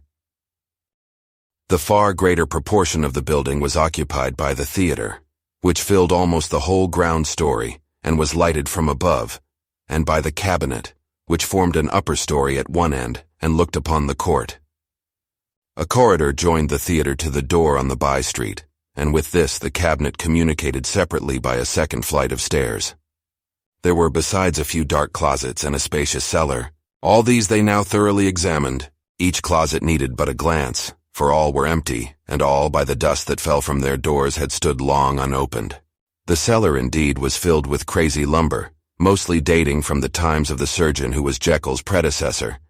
But even as they opened the door, they were advertised of the uselessness of further search by the fall of a perfect mat of cobweb which had for years sealed up the entrance. Nowhere was there any trace of Henry Jekyll, dead or alive. Poole stamped on the flags of the corridor. "He must be buried here," he said, hearkening to the sound. "Or he may have fled," said Utterson, and he turned to examine the door in the by-street. It was locked, and lying nearby on the flags, they found the key, already stained with rust. "This does not look like use," observed the lawyer. "Use?" echoed Poole. "Do you not see, sir, it is broken, much as if a man had stamped on it." "Aye," continued Utterson, "and the fractures, too, are rusty." The two men looked at each other with a scare. "This is beyond me, Poole," said the lawyer. "Let us go back to the cabinet." They mounted the stair in silence, and still with an occasional awestruck glance at the dead body, proceeded more thoroughly to examine the contents of the cabinet. At one table, there were traces of chemical work, various measured heaps of some white salt being laid on glass saucers, as though for an experiment in which the unhappy man had been prevented. "That is the same drug that I was always bringing him," said Poole, and even as he spoke the kettle with a startling noise boiled over. This brought them to the fireside, where the easy-chair was drawn cozily up, and the tea-things stood ready to the sitter's elbow, the very sugar in the cup. There were several books on a shelf. One lay beside the tea-things open, and Utterson was amazed to find it a copy of a pious work, for which Jekyll had several times expressed a great esteem, annotated in his own hand with startling blasphemies. Next, in the course of their review of the chamber, the searchers came to the cheval glass, into whose depths they looked with an involuntary horror. But it was so turned as to show them nothing but the rosy glow playing on the roof, the fire sparkling in 100 repetitions along the glazed front of the presses, and their own pale and fearful countenances stooping to look in. "This glass has seen some strange things, sir," whispered Poole. "And surely none stranger than itself," echoed the lawyer in the same tones. "For what did Jekyll—" He caught himself up at the word with a start, and then conquering the weakness. "What could Jekyll want with it?" he said. "You may say that," said Poole. Next they turned to the business table. On the desk among the neat array of papers, a large envelope was uppermost, and bore in the doctor's hand the name of Mr. Utterson. The lawyer unsealed it, and several enclosures fell to the floor. The first was a will, drawn in the same eccentric terms as the one which he had returned 6 months before, to serve as a testament in case of death and as a deed of gift in case of disappearance. But in place of the name of Edward Hyde, the lawyer, with indescribable amazement, read the name of Gabriel John Utterson. He looked at Poole, and then back at the paper, and last of all at the dead malefactor stretched upon the carpet. "My head goes round," he said. "He has been all these days in possession. He had no cause to like me. He must have raged to see himself displaced, and he has not destroyed this document." He caught up the next paper. It was a brief note in the doctor's hand and dated at the top. "Oh, Poole," the lawyer cried. "He was alive and here this day. He cannot have been disposed of in so short a space. He must be still alive. He must have fled. And then why fled? And how? And in that case, can we venture to declare this suicide? Oh, we must be careful. I foresee that we may yet involve your master in some dire catastrophe." "Why don't you read it, sir?" asked Poole. "Because I fear," replied the lawyer solemnly. "God grant I have no cause for it." And with that he brought the paper to his eyes and read as follows. "My dear Utterson, when this shall fall into your hands I shall have disappeared, under what circumstances I have not the penetration to foresee. But my instinct, and all the circumstances of my nameless situation, tell me that the end is sure and must be early. Go then, and first read the narrative which Lanyon warned me he was to place in your hands. And if you care to hear more, turn to the confession of your unworthy and unhappy friend, Henry Jekyll." "There was a third enclosure?" asked Utterson. "Here, sir," said Poole, and gave into his hands a considerable packet sealed in several places. The lawyer put it in his pocket. "I would say nothing of this paper. If your master has fled or is dead, we may at least save his credit. It is now 10. I must go home and read these documents in quiet. But I shall be back before midnight, when we shall send for the police." They went out, locking the door of the theater behind them. And Utterson, once more leaving the servants gathered about the fire in the hall, trudged back to his office to read the 2 narratives in which this mystery was now to be explained.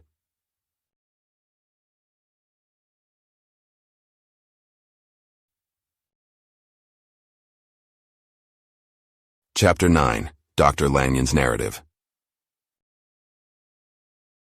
On the 9th of January, now 4 days ago, I received by the evening delivery a registered envelope, addressed in the hand of my colleague and old school companion, Henry Jekyll. I was a good deal surprised by this, for we were by no means in the habit of correspondence. I had seen the man, dined with him indeed the night before, and I could imagine nothing in our intercourse that should justify formality of registration. The contents increased my wonder, for this is how the letter ran. 10th December 18. Dear Lanyon, you are one of my oldest friends, and although we may have differed at times on scientific questions, I cannot remember, at least on my side, any break in our affection. There was never a day when, if you had said to me, Jekyll, my life, my honor, my reason depend upon you, I would not have sacrificed my left hand to help you. Lanyon, my life, my honor, my reason are all at your mercy. If you fail me tonight, I am lost. You might suppose after this preface that I am going to ask you for something dishonorable to grant. Judge for yourself. I want you to postpone all other engagements for tonight, even if you were summoned to the bedside of an emperor, to take a cab, unless your carriage should be actually at the door, and with this letter in your hand for consultation, to drive straight to my house. Poole, my butler, has his orders. You will find him waiting your arrival with a locksmith. The door of my cabinet is then to be forced, and you are to go in alone. To open the glazed press, letter E on the left hand, breaking the lock if it be shut, and to draw out with all its contents as they stand, the 4th drawer from the top, or, which is the same thing, the 3rd from the bottom. In my extreme distress of mind, I have a morbid fear of misdirecting you, but even if I am in error, you may know the right drawer by its contents, some powders, a file, and a paper book. This drawer I beg of you to carry back with you to Cavendish Square exactly as it stands. That is the first part of the service. Now for the second. You should be back if you set out at once on the receipt of this, long before midnight, but I will leave you that amount of margin, not only in the fear of one of those obstacles that can neither be prevented nor foreseen, but because an hour when your servants are in bed is to be preferred for what will then remain to do. At midnight, then, I have to ask you to be alone in your consulting room, to admit with your own hand into the house a man who will present himself in my name, and to place in his hands the drawer that you will have brought with you from my cabinet. Then you will have played your part and earned my gratitude completely. 5 minutes afterwards, if you insist upon an explanation, you will have understood that these arrangements are of capital importance, and that by the neglect of one of them, fantastic as they must appear, you might have charged your conscience with my death or the shipwreck of my reason. Confident as I am that you will not trifle with this appeal, my heart sinks and my hand trembles at the bare thought of such a possibility. Think of me at this hour, in a strange place, laboring under a blackness of distress that no fancy can exaggerate, and yet well aware that if you will but punctually serve me, My troubles will roll away like a story that is told.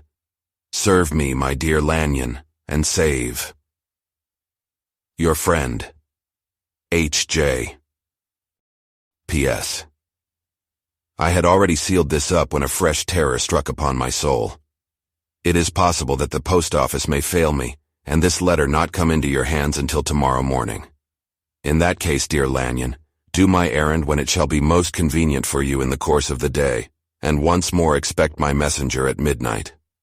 It may then already be too late, and if that night passes without event, you will know that you have seen the last of Henry Jekyll.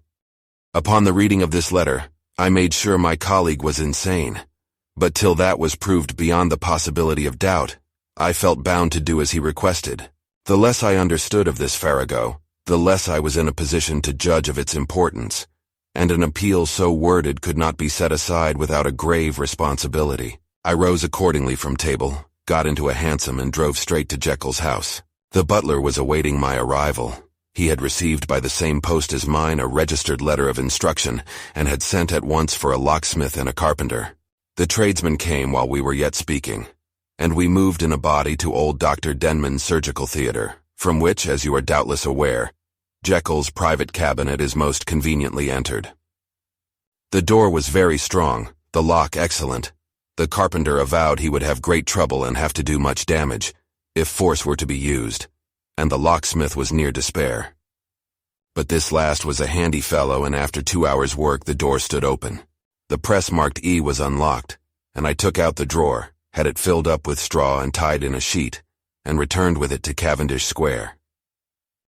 Here I proceeded to examine its contents. The powders were neatly enough made up, but not with the nicety of the dispensing chemist, so that it was plain they were of Jekyll's private manufacture. And when I opened one of the wrappers, I found what seemed to me a simple crystalline salt of a white color.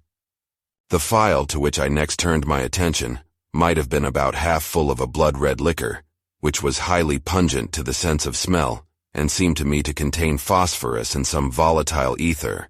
At the other ingredients I could make no guess. The book was an ordinary version book and contained little but a series of dates. These covered a period of many years, but I observed that the entry ceased nearly a year ago and quite abruptly. Here and there a brief remark was appended to a date, usually no more than a single word. Double, occurring perhaps 6 times in a total of several hundred entries, and once very early in the list and followed by several marks of exclamation. Total failure. All this, though it whetted my curiosity, told me little that was definite. Here were a phial of some salt, and the record of a series of experiments that had led, like too many of Jekyll's investigations, to no end of practical usefulness. How could the presence of these articles in my house affect either the honor, the sanity, or the life of my flighty colleague? If his messenger could go to one place, why could he not go to another? And even granting some impediment, why was this gentleman to be received by me in secret? The more I reflected, the more convinced I grew that I was dealing with a case of cerebral disease. And though I dismissed my servants to bed, I loaded an old revolver, that I might be found in some posture of self-defense. 12 o'clock had scarce rung out over London, ere the knocker sounded very gently on the door.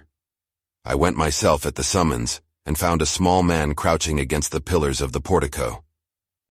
"Are you come from Dr. Jekyll?" I asked.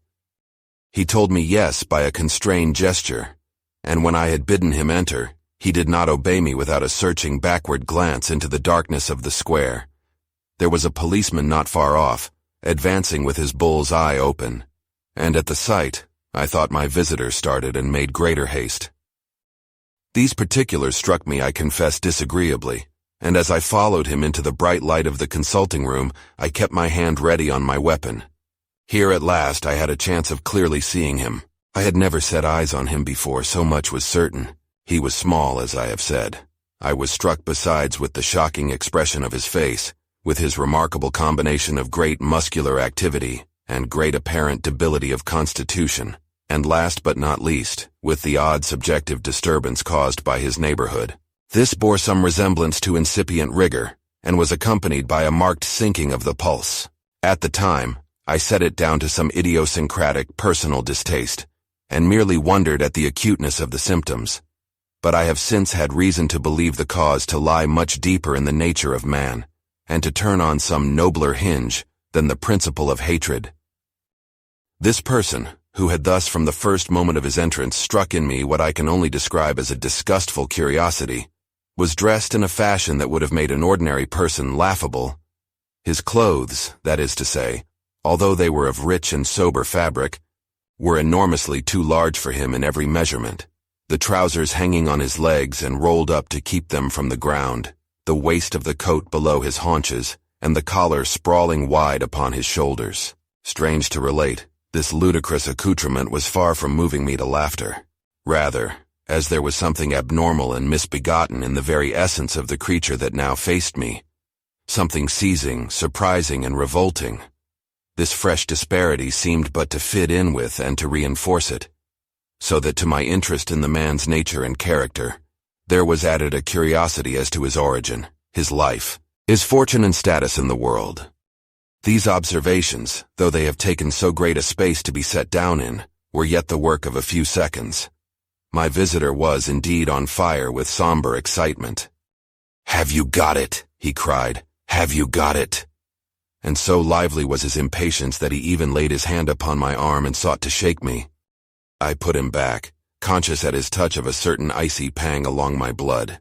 "Come, sir," said I. "You forget that I have not yet the pleasure of your acquaintance. Be seated, if you please." And I showed him an example, and sat down myself in my customary seat, and with as fair an imitation of my ordinary manner to a patient, as the lateness of the hour, the nature of my preoccupations, and the horror I had of my visitor, would suffer me to muster. "I beg your pardon, Dr. Lanyon," he replied civilly enough. "What you say is very well founded, and my impatience has shown its heels to my politeness. I come here at the instance of your colleague, Dr. Henry Jekyll, on a piece of business of some moment, and I understood." He paused and put his hand to his throat, and I could see, in spite of his collected manner, that he was wrestling against the approaches of the hysteria. I understood. A drawer. But here I took pity on my visitor's suspense, and some perhaps on my own growing curiosity. "There it is, sir," said I, pointing to the drawer, where it lay on the floor behind a table and still covered with the sheet. He sprang to it and then paused, and laid his hand upon his heart. I could hear his teeth grate with the convulsive action of his jaws, and his face was so ghastly to see that I grew alarmed both for his life and reason. "Compose yourself," said I. He turned a dreadful smile to me, and as if with the decision of despair, plucked away the sheet. At sight of the contents, he uttered one loud sob of such immense relief that I sat petrified. And the next moment, in a voice that was already fairly well under control, "Have you a graduated glass?" he asked. I rose from my place with something of an effort and gave him what he asked. He thanked me with a smiling nod, measured out a few minims of the red tincture and added one of the powders. The mixture, which was at first of a reddish hue, began, in proportion as the crystals melted, to brighten in color, to effervesce audibly, and to throw off small fumes of vapor. Suddenly and at the same moment, the ebullition ceased and the compound changed to a dark purple, which faded again more slowly to a watery green. My visitor, who had watched these metamorphoses with a keen eye, smiled, set down the glass upon the table, and then turned and looked upon me with an air of scrutiny. "And now," said he, "to settle what remains. Will you be wise? Will you be guided? Will you suffer me to take this glass in my hand, and to go forth from your house without further parley? Or has the greed of curiosity too much command of you? Think before you answer, for it shall be done as you decide. As you decide, you shall be left as you were before, and neither richer nor wiser, unless the sense of service rendered to a man in mortal distress may be counted as a kind of riches of the soul. Or, if you shall so prefer to choose, a new province of knowledge and new avenues to fame and power shall be laid open to you, here, in this room, upon the instant, and your sight shall be blasted by a prodigy to stagger the unbelief of Satan." "Sir," said I, affecting a coolness that I was far from truly possessing, "you speak enigmas, and you will perhaps not wonder that I hear you with no very strong impression of belief. but I have gone too far in the way of inexplicable services to pause before I see the end." "It is well," replied my visitor. "Lanyon, you remember your vows. What follows is under the seal of our profession. And now, you who have so long been bound to the most narrow and material views, you who have denied the virtue of transcendental medicine, you who have derided your superiors, behold." He put the glass to his lips and drank at one gulp. A cry followed. He reeled, staggered, clutched at the table and held on, staring with injected eyes, gasping with open mouth. And as I looked, there came, I thought, a change. He seemed to swell. His face became suddenly black, and the features seemed to melt and alter, and the next moment I had sprung to my feet and leaped back against the wall, my arms raised to shield me from that prodigy, my mind submerged in terror. "Oh God!" I screamed, and "Oh God!" again and again, for there before my eyes, pale and shaken, and half fainting, and groping before him with his hands, like a man restored from death, there stood Henry Jekyll.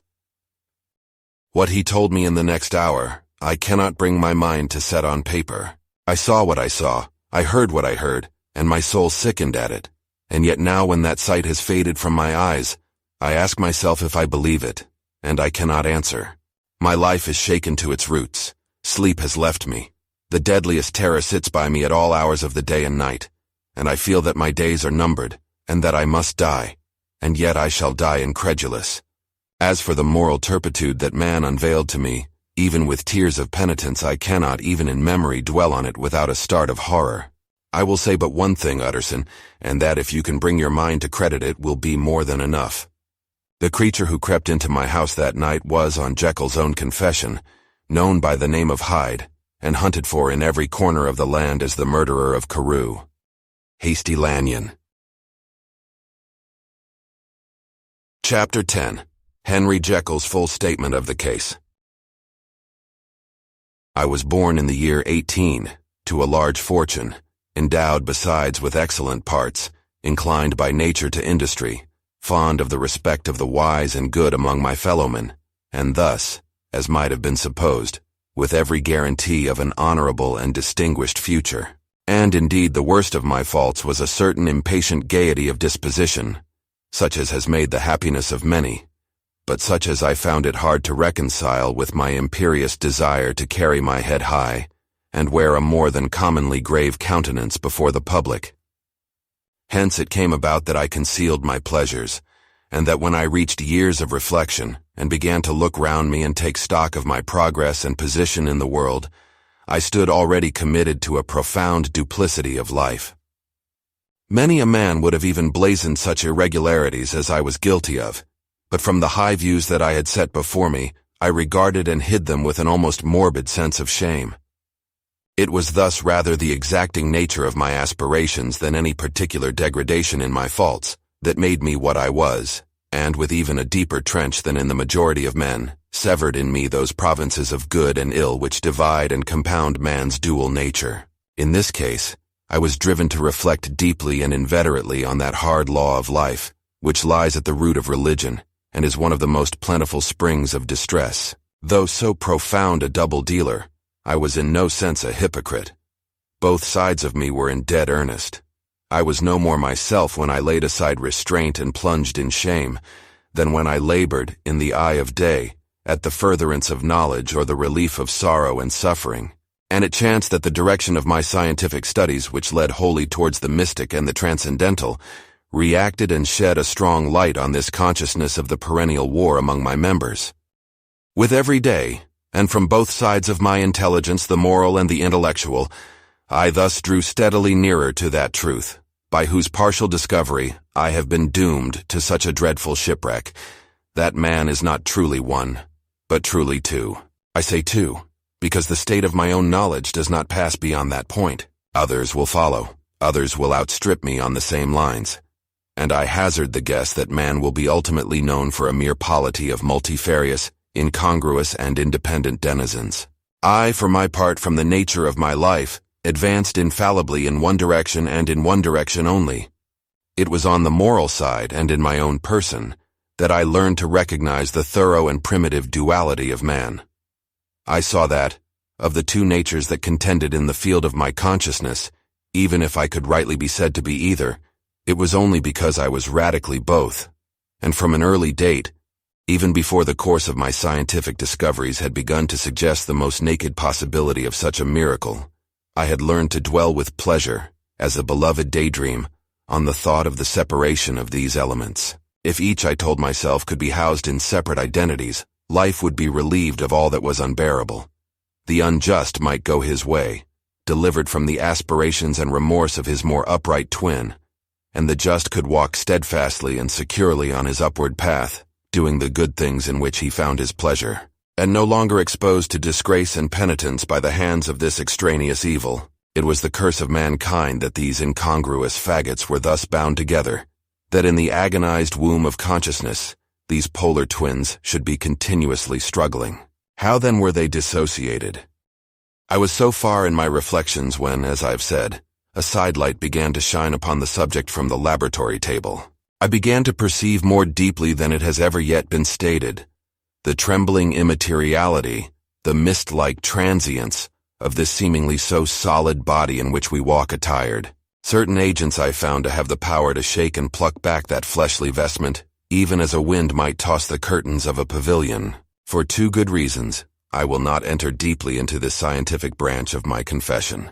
First, because I have been made to learn that the doom and burthen of our life is bound forever on man's shoulders, and when the attempt is made to cast it off, it but returns upon us with more unfamiliar and more awful pressure. Second, because as my narrative will make, alas, too evident, my discoveries were incomplete.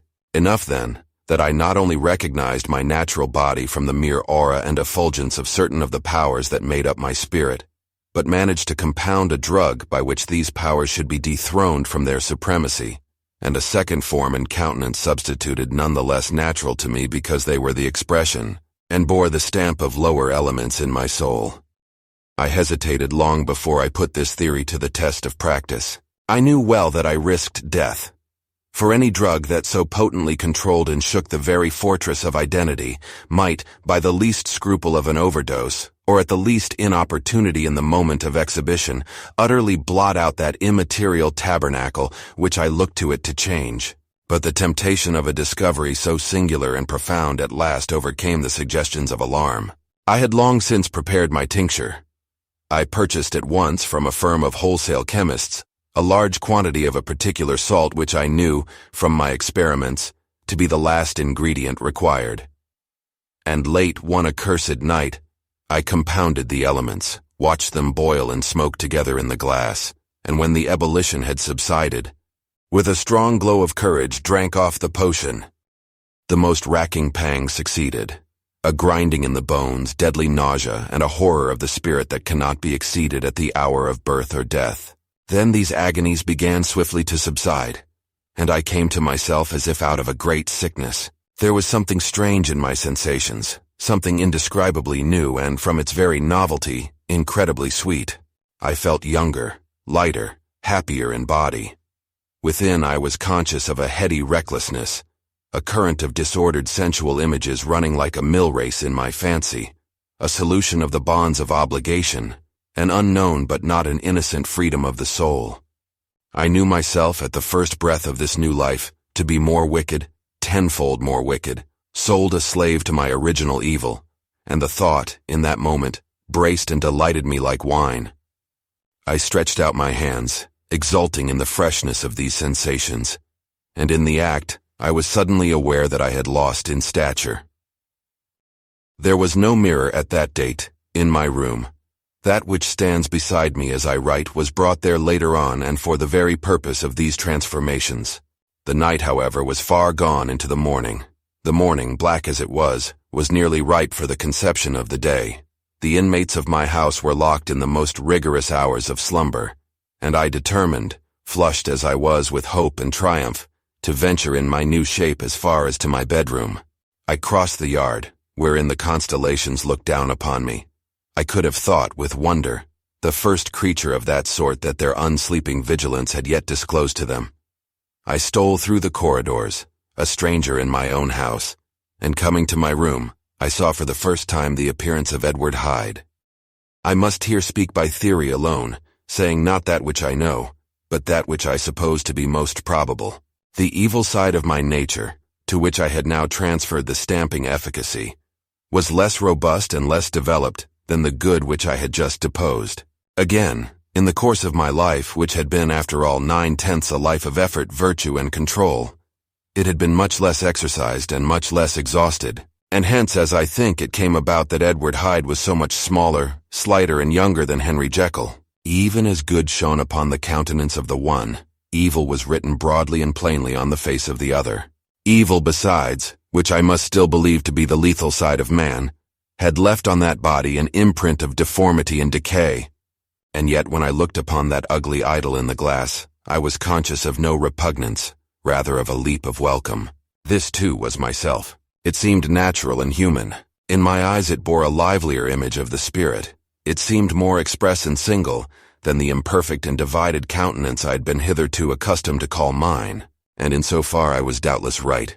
I have observed that when I wore the semblance of Edward Hyde, none could come near to me at first without a visible misgiving of the flesh.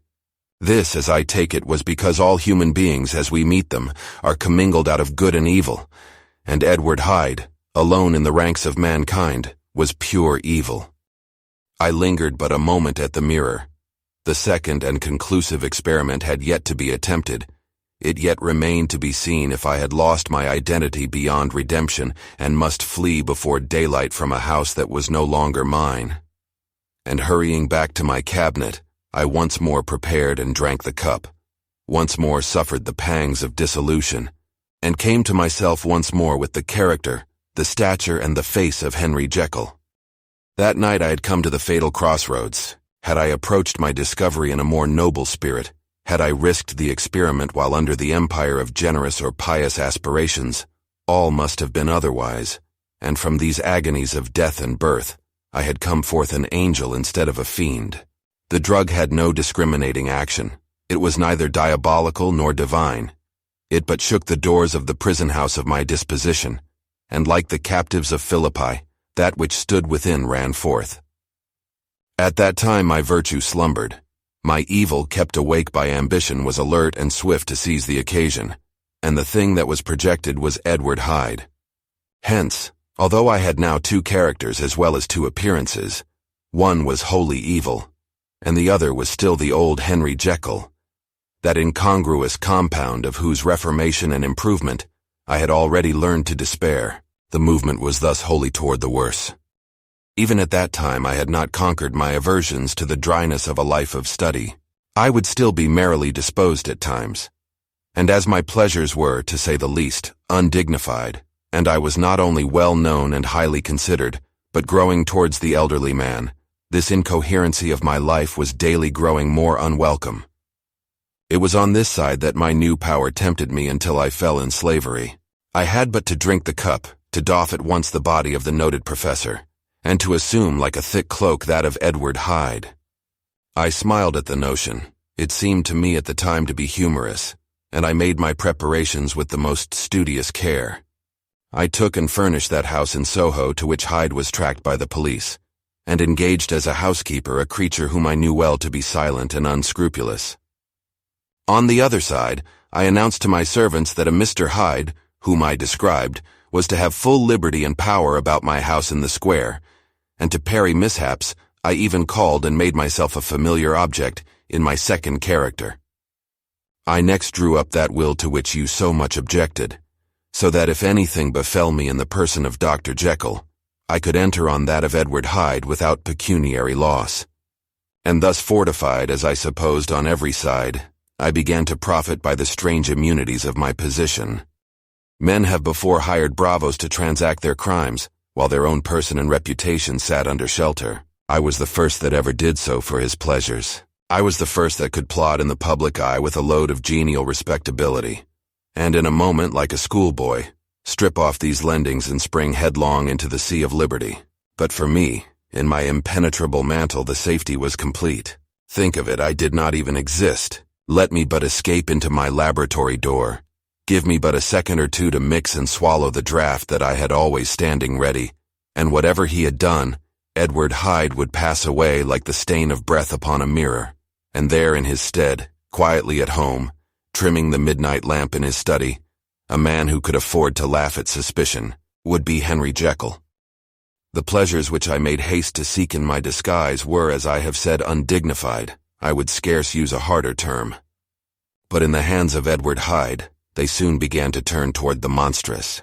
When I would come back from these excursions, I was often plunged into a kind of wonder at my vicarious depravity. This familiar that I called out of my own soul, and sent forth alone to do his good pleasure, was a being inherently malign and villainous. His every act and thought centered on self, drinking pleasure with bestial avidity from any degree of torture to another, relentless like a man of stone. Henry Jekyll stood at times aghast before the acts of Edward Hyde, but the situation was apart from ordinary laws, and insidiously relaxed the grasp of conscience. It was Hyde, after all, and Hyde alone, that was guilty. Jekyll was no worse. He woke again to his good qualities seemingly unimpaired. He would even make haste where it was possible to undo the evil done by Hyde, and thus his conscience slumbered. Into the details of the infamy at which I thus connived, for even now I can scarce grant that I committed it, I have no design of entering. I mean but to point out the warnings and the successive steps with which my chastisement approached. I met with one accident which, as it brought on no consequence, I shall no more than mention. An act of cruelty to a child aroused against me the anger of a passer-by, whom I recognized the other day in the person of your kinsman. The doctor and the child's family joined him. There were moments when I feared for my life, and at last, in order to pacify their too just resentment, Edward Hyde had to bring them to the door, and pay them in a check drawn in the name of Henry Jekyll. But this danger was easily eliminated from the future, by opening an account at another bank in the name of Edward Hyde himself. And when by sloping my own hand backward, I had supplied my double with a signature, I thought I sat beyond the reach of fate. Some 2 months before the murder of Sir Danvers, I had been out for one of my adventures, had returned at a late hour, and woke the next day in bed with somewhat odd sensations. It was in vain I looked about me. In vain I saw the decent furniture and tall proportions of my room in the square. In vain that I recognized the pattern of the bed curtains and the design of the mahogany frame. Something still kept insisting that I was not where I was, that I had not wakened where I seemed to be, but in the little room in Soho where I was accustomed to sleep in the body of Edward Hyde. I smiled to myself, and in my psychological way, began lazily to inquire into the elements of this illusion, occasionally, even as I did so, dropping back into a comfortable morning doze. I was still so engaged when, in one of my more wakeful moments, my eyes fell upon my hand. Now the hand of Henry Jekyll, as you have often remarked, was professional in shape and size.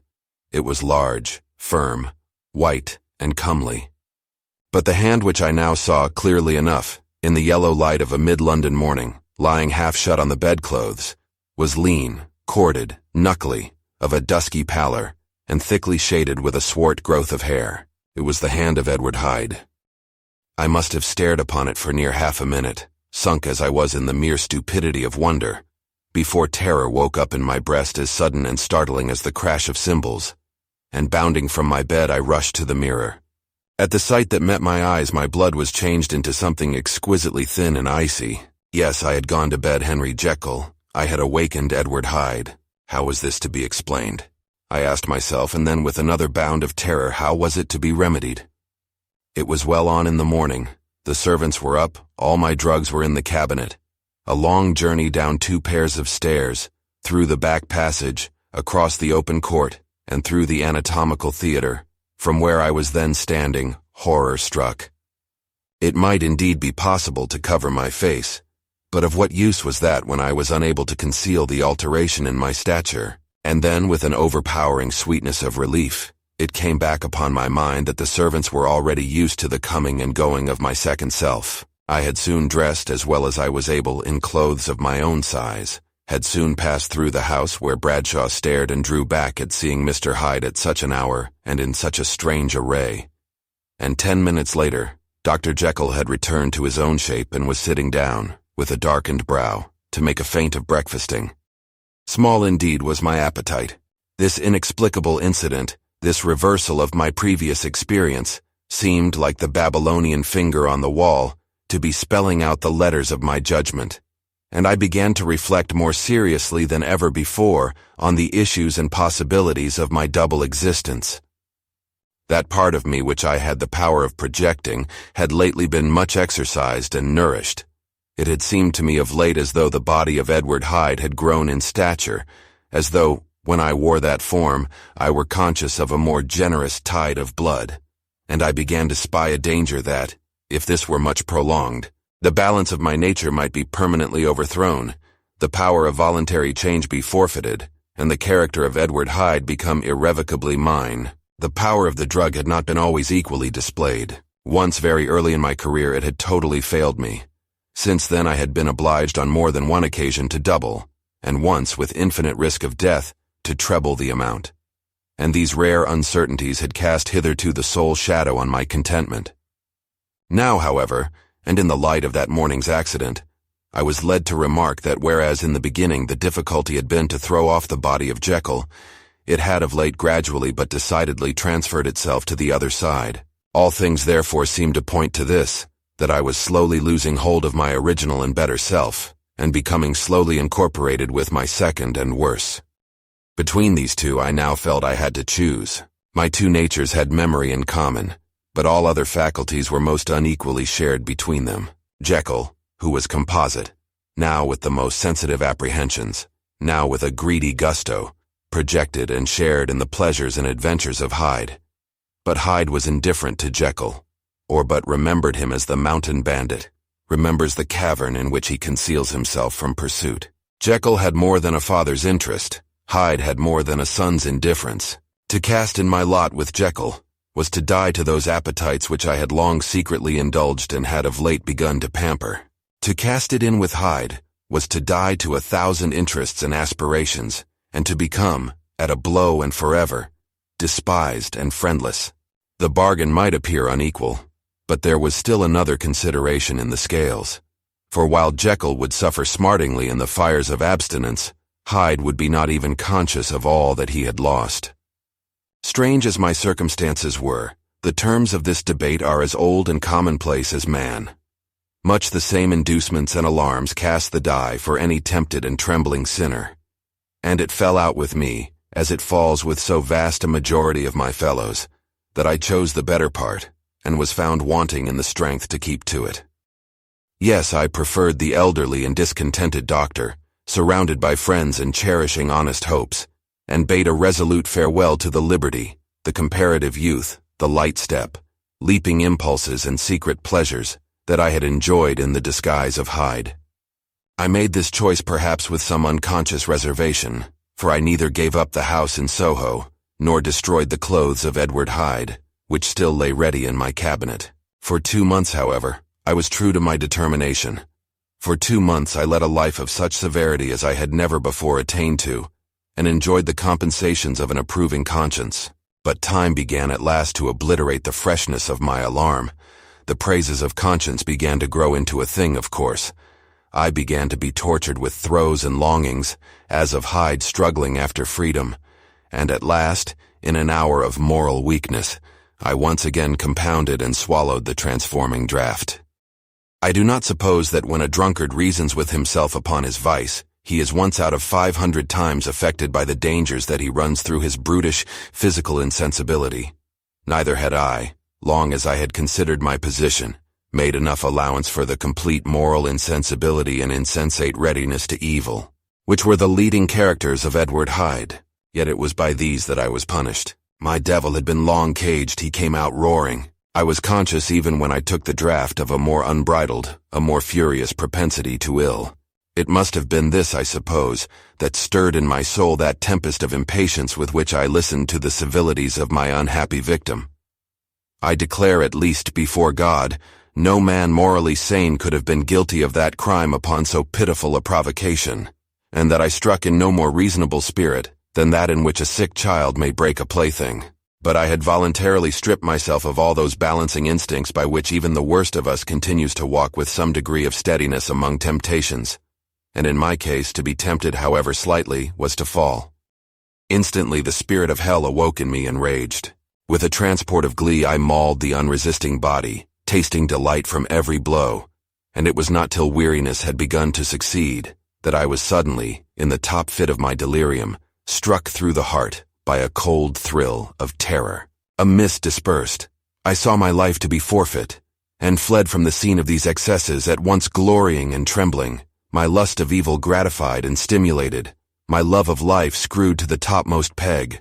I ran to the house in Soho, and, to make assurance doubly sure, destroyed my papers. Thence I set out through the lamplit streets, in the same divided ecstasy of mind, gloating on my crime, light-headedly devising others in the future, and yet still hastening and still hearkening in my wake for the steps of the avenger.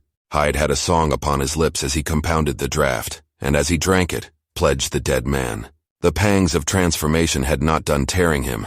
Before Henry Jekyll, with streaming tears of gratitude and remorse, had fallen upon his knees and lifted his clasped hands to God. The veil of self-indulgence was rent from head to foot. I saw my life as a whole. I followed it up from the days of childhood, when I had walked with my father's hand, and through the self-denying toils of my professional life, to arrive again and again, with the same sense of unreality, at the damned horrors of the evening. I could have screamed aloud. I sought with tears and prayers to smother down the crowd of hideous images and sounds with which my memory swarmed against me. And still, between the petitions, the ugly face of my iniquity stared into my soul. As the acuteness of this remorse began to die away, it was succeeded by a sense of joy. The problem of my conduct was solved. Hyde was thenceforth impossible. Whether I would or not, I was now confined to the better part of my existence. And oh, how I rejoiced to think of it. With what willing humility I embraced anew the restrictions of natural life. With what sincere renunciation I locked the door by which I had so often gone and come and ground the key under my heel. The next day came the news that the murder had not been overlooked, that the guilt of Hyde was patent to the world, and that the victim was a man high in public estimation. It was not only a crime, it had been a tragic folly. I think I was glad to know it. I think I was glad to have my better impulses thus buttressed and guarded by the terrors of the scaffold.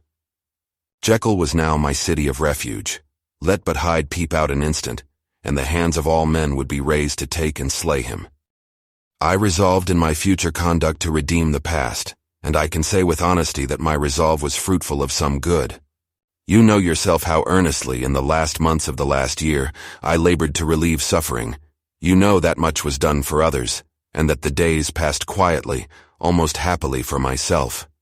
Nor can I truly say that I wearied of this beneficent and innocent life. I think instead that I daily enjoyed it more completely. But I was still cursed with my duality of purpose. And as the first edge of my penitence wore off, the lower side of me, so long indulged, so recently chained down, began to growl for license. Not that I dreamed of resuscitating Hyde. The bare idea of that would startle me to frenzy. No, it was in my own person that I was once more tempted to trifle with my conscience, and it was as an ordinary secret sinner that I at last fell before the assaults of temptation. There comes an end to all things. The most capacious measure is filled at last, and this brief condescension to my evil finally destroyed the balance of my soul. And yet I was not alarmed. The fall seemed natural, like a return to the old days before I had made my discovery. It was a fine, clear January day, wet underfoot where the frost had melted, but cloudless overhead, and the Regent's Park was full of winter chirrupings and sweet with spring odors. I sat in the sun on a bench, the animal within me licking the chops of memory, the spiritual side a little drowsed, promising subsequent penitence, but not yet moved to begin. After all, I reflected, I was like my neighbors, and then I smiled, comparing myself with other men, comparing my active goodwill with the lazy cruelty of their neglect. And at the very moment of that vainglorious thought, a qualm came over me, a horrid nausea and the most deadly shuddering. These passed away and left me faint, and then as in its turn faintness subsided, I began to be aware of a change in the temper of my thoughts, a greater boldness, a contempt of danger, a solution of the bonds of obligation. I looked down. My clothes hung formlessly on my shrunken limbs. The hand that lay on my knee was corded and hairy. I was once more Edward Hyde. A moment before I had been safe of all men's respect. Wealthy, beloved, the cloth laying for me in the dining room at home. And now I was the common quarry of mankind, hunted, houseless, a known murderer, thrall to the gallows. My reason wavered, but it did not fail me utterly. I have more than once observed that in my second character, my faculties seemed sharpened to a point, and my spirits more tensely elastic. Thus it came about that, where Jekyll perhaps might have succumbed, Hyde rose to the importance of the moment. My drugs were in one of the presses of my cabinet. How was I to reach them? That was the problem that, crushing my temples in my hands, I set myself to solve. The laboratory door I had closed. If I sought to enter by the house, my own servants would consign me to the gallows. I saw I must employ another hand and thought of Lanyon. How was he to be reached? How persuaded? Supposing that I escaped capture in the streets, how was I to make my way into his presence? And how should I, an unknown and displeasing visitor, prevail on the famous physician to rifle the study of his colleague, Dr. Jekyll? Then I remembered that of my original character. One part remained to me. I could write my own hand. And once I had conceived that kindling spark, the way that I must follow became lighted up from end to end. Thereupon, I arranged my clothes as best I could, and summoning a passing hansom, drove to an hotel in Portland Street, the name of which I chanced to remember. At my appearance, which was indeed comical enough, however tragic a fate these garments covered, the driver could not conceal his mirth. I gnashed my teeth upon him with a gust of devilish fury, and the smile withered from his face, happily for him, yet more happily for myself, for in another instant I had certainly dragged him from his perch. At the inn, as I entered, I looked about me with so black a countenance as made the attendants tremble. Not a look did they exchange in my presence, but obsequiously took my orders, led me to a private room, and brought me wherewithal to write. Hyde in danger of his life was a creature new to me, shaken with inordinate anger, strung to the pitch of murder, lusting to inflict pain. Yet the creature was astute, mastered his fury with a great effort of the will, composed his two important letters, one to Lanyon and one to Poole, and that he might receive actual evidence of their being posted, sent them out with directions that they should be registered. Thenceforward, he sat all day over the fire in the private room, gnawing his nails. There he dined, sitting alone with his fears, the waiter visibly quailing before his eye, and thence, when the night was fully come, he set forth in the corner of a closed cab, and was driven to and fro about the streets of the city. He, I say, I cannot say, that child of hell had nothing human, nothing lived in him but fear and hatred, and when at last, thinking the driver had begun to grow suspicious, he discharged the cab and ventured on foot, attired in his misfitting clothes, an object marked out for observation, into the midst of the nocturnal passengers. These two base passions raged within him like a tempest. He walked fast, hunted by his fears, chattering to himself, skulking through the less frequented thoroughfares, counting the minutes that still divided him from midnight. Once a woman spoke to him, offering, I think, a box of lights. He smote her in the face, and she fled. When I came to myself at Lanyon's, the horror of my old friend perhaps affected me somewhat. I do not know. It was at least but a drop in the sea to the abhorrence with which I looked back upon these hours. A change had come over me. It was no longer the fear of the gallows. It was the horror of being Hyde that racked me. I received Lanyon's condemnation partly in a dream. It was partly in a dream that I came home to my own house and got into bed. I slept after the prostration of the day, with a stringent and profound slumber which not even the nightmares that wrung me could avail to break. I awoke in the morning shaken, weakened, but refreshed. I still hated and feared the thought of the brute that slept within me, and I had not, of course, forgotten the appalling dangers of the day before, but I was once more at home, in my own house, and close to my drugs, and gratitude for my escape shone so strong in my soul that it almost rivaled the brightness of hope. I was stepping leisurely across the court after breakfast, drinking the chill of the air with pleasure, when I was seized again with those indescribable sensations that heralded the change, and I had but the time to gain the shelter of my cabinet before I was once again raging and freezing with the passions of Hyde. It took on this occasion a double dose to recall me to myself, and alas, 6 hours after, as I sat looking sadly in the fire, the pangs returned and the drug had to be re-administered. In short, From that day forth it seemed only by a great effort as of gymnastics, and only under the immediate stimulation of the drug, that I was able to wear the countenance of Jekyll. At all hours of the day and night I would be taken with the premonitory shudder. Above all, if I slept, or even dozed for a moment in my chair, it was always as Hyde that I awakened. Under the strain of this continually impending doom, and by the sleeplessness to which I now condemned myself, even beyond what I had thought possible to man, I became, in my own person, a creature eaten up and emptied by fever, languidly weak both in body and mind, and solely occupied by one thought, the horror of my other self. But when I slept, or when the virtue of the medicine wore off, I would leap almost without transition, for the pangs of transformation grew daily less marked, into the possession of a fancy, brimming with images of terror, a soul boiling with causeless hatreds, and a body that seemed not strong enough to contain the raging energies of life. The powers of Hyde seemed to have grown with the sickliness of Jekyll, and certainly the hate that now divided them was equal on each side. With Jekyll, it was a thing of vital instinct. He had now seen the full deformity of that creature that shared with him some of the phenomena of consciousness, and was co-heir with him to death. And beyond these links of community, which in themselves made the most poignant part of his distress, he thought of Hyde, for all his energy of life, as of something not only hellish but inorganic. This was the shocking thing, that the slime of the pit seemed to utter cries and voices, that the amorphous dust gesticulated and sinned, that what was dead and had no shape should usurp the offices of life.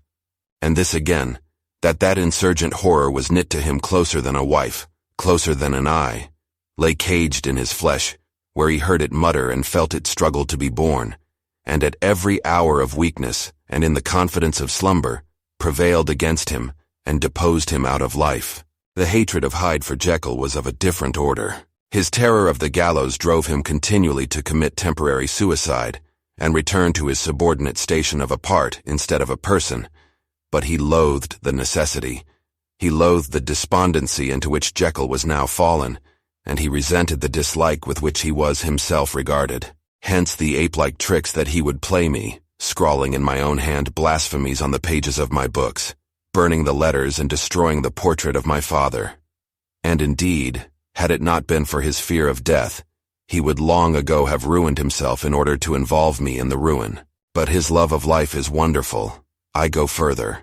I, who sicken and freeze at the mere thought of him, when I recall the abjection and passion of this attachment, and when I know how he fears my power to cut him off by suicide, I find it in my heart to pity him. It is useless, and the time awfully fails me, to prolong this description. No one has ever suffered such torments, let that suffice. And yet even to these, habit brought not alleviation, but a certain callousness of soul, a certain acquiescence of despair. And my punishment might have gone on for years, but for the last calamity which has now fallen, and which has finally severed me from my own face and nature. My provision of the salt, which had never been renewed since the date of the first experiment, began to run low. I sent out for a fresh supply and mixed the draught. The ebullition followed, and the first change of color, not the second. I drank it and it was without efficiency. You will learn from Poole how I have had London ransacked. It was in vain, and I am now persuaded that my first supply was impure, and that it was that unknown impurity which lent efficacy to the draught.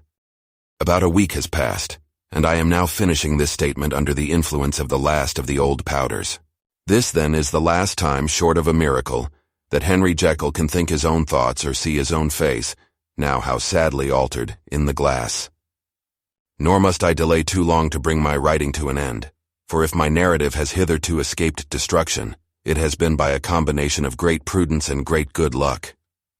Should the throes of change take me in the act of writing it, Hyde will tear it in pieces.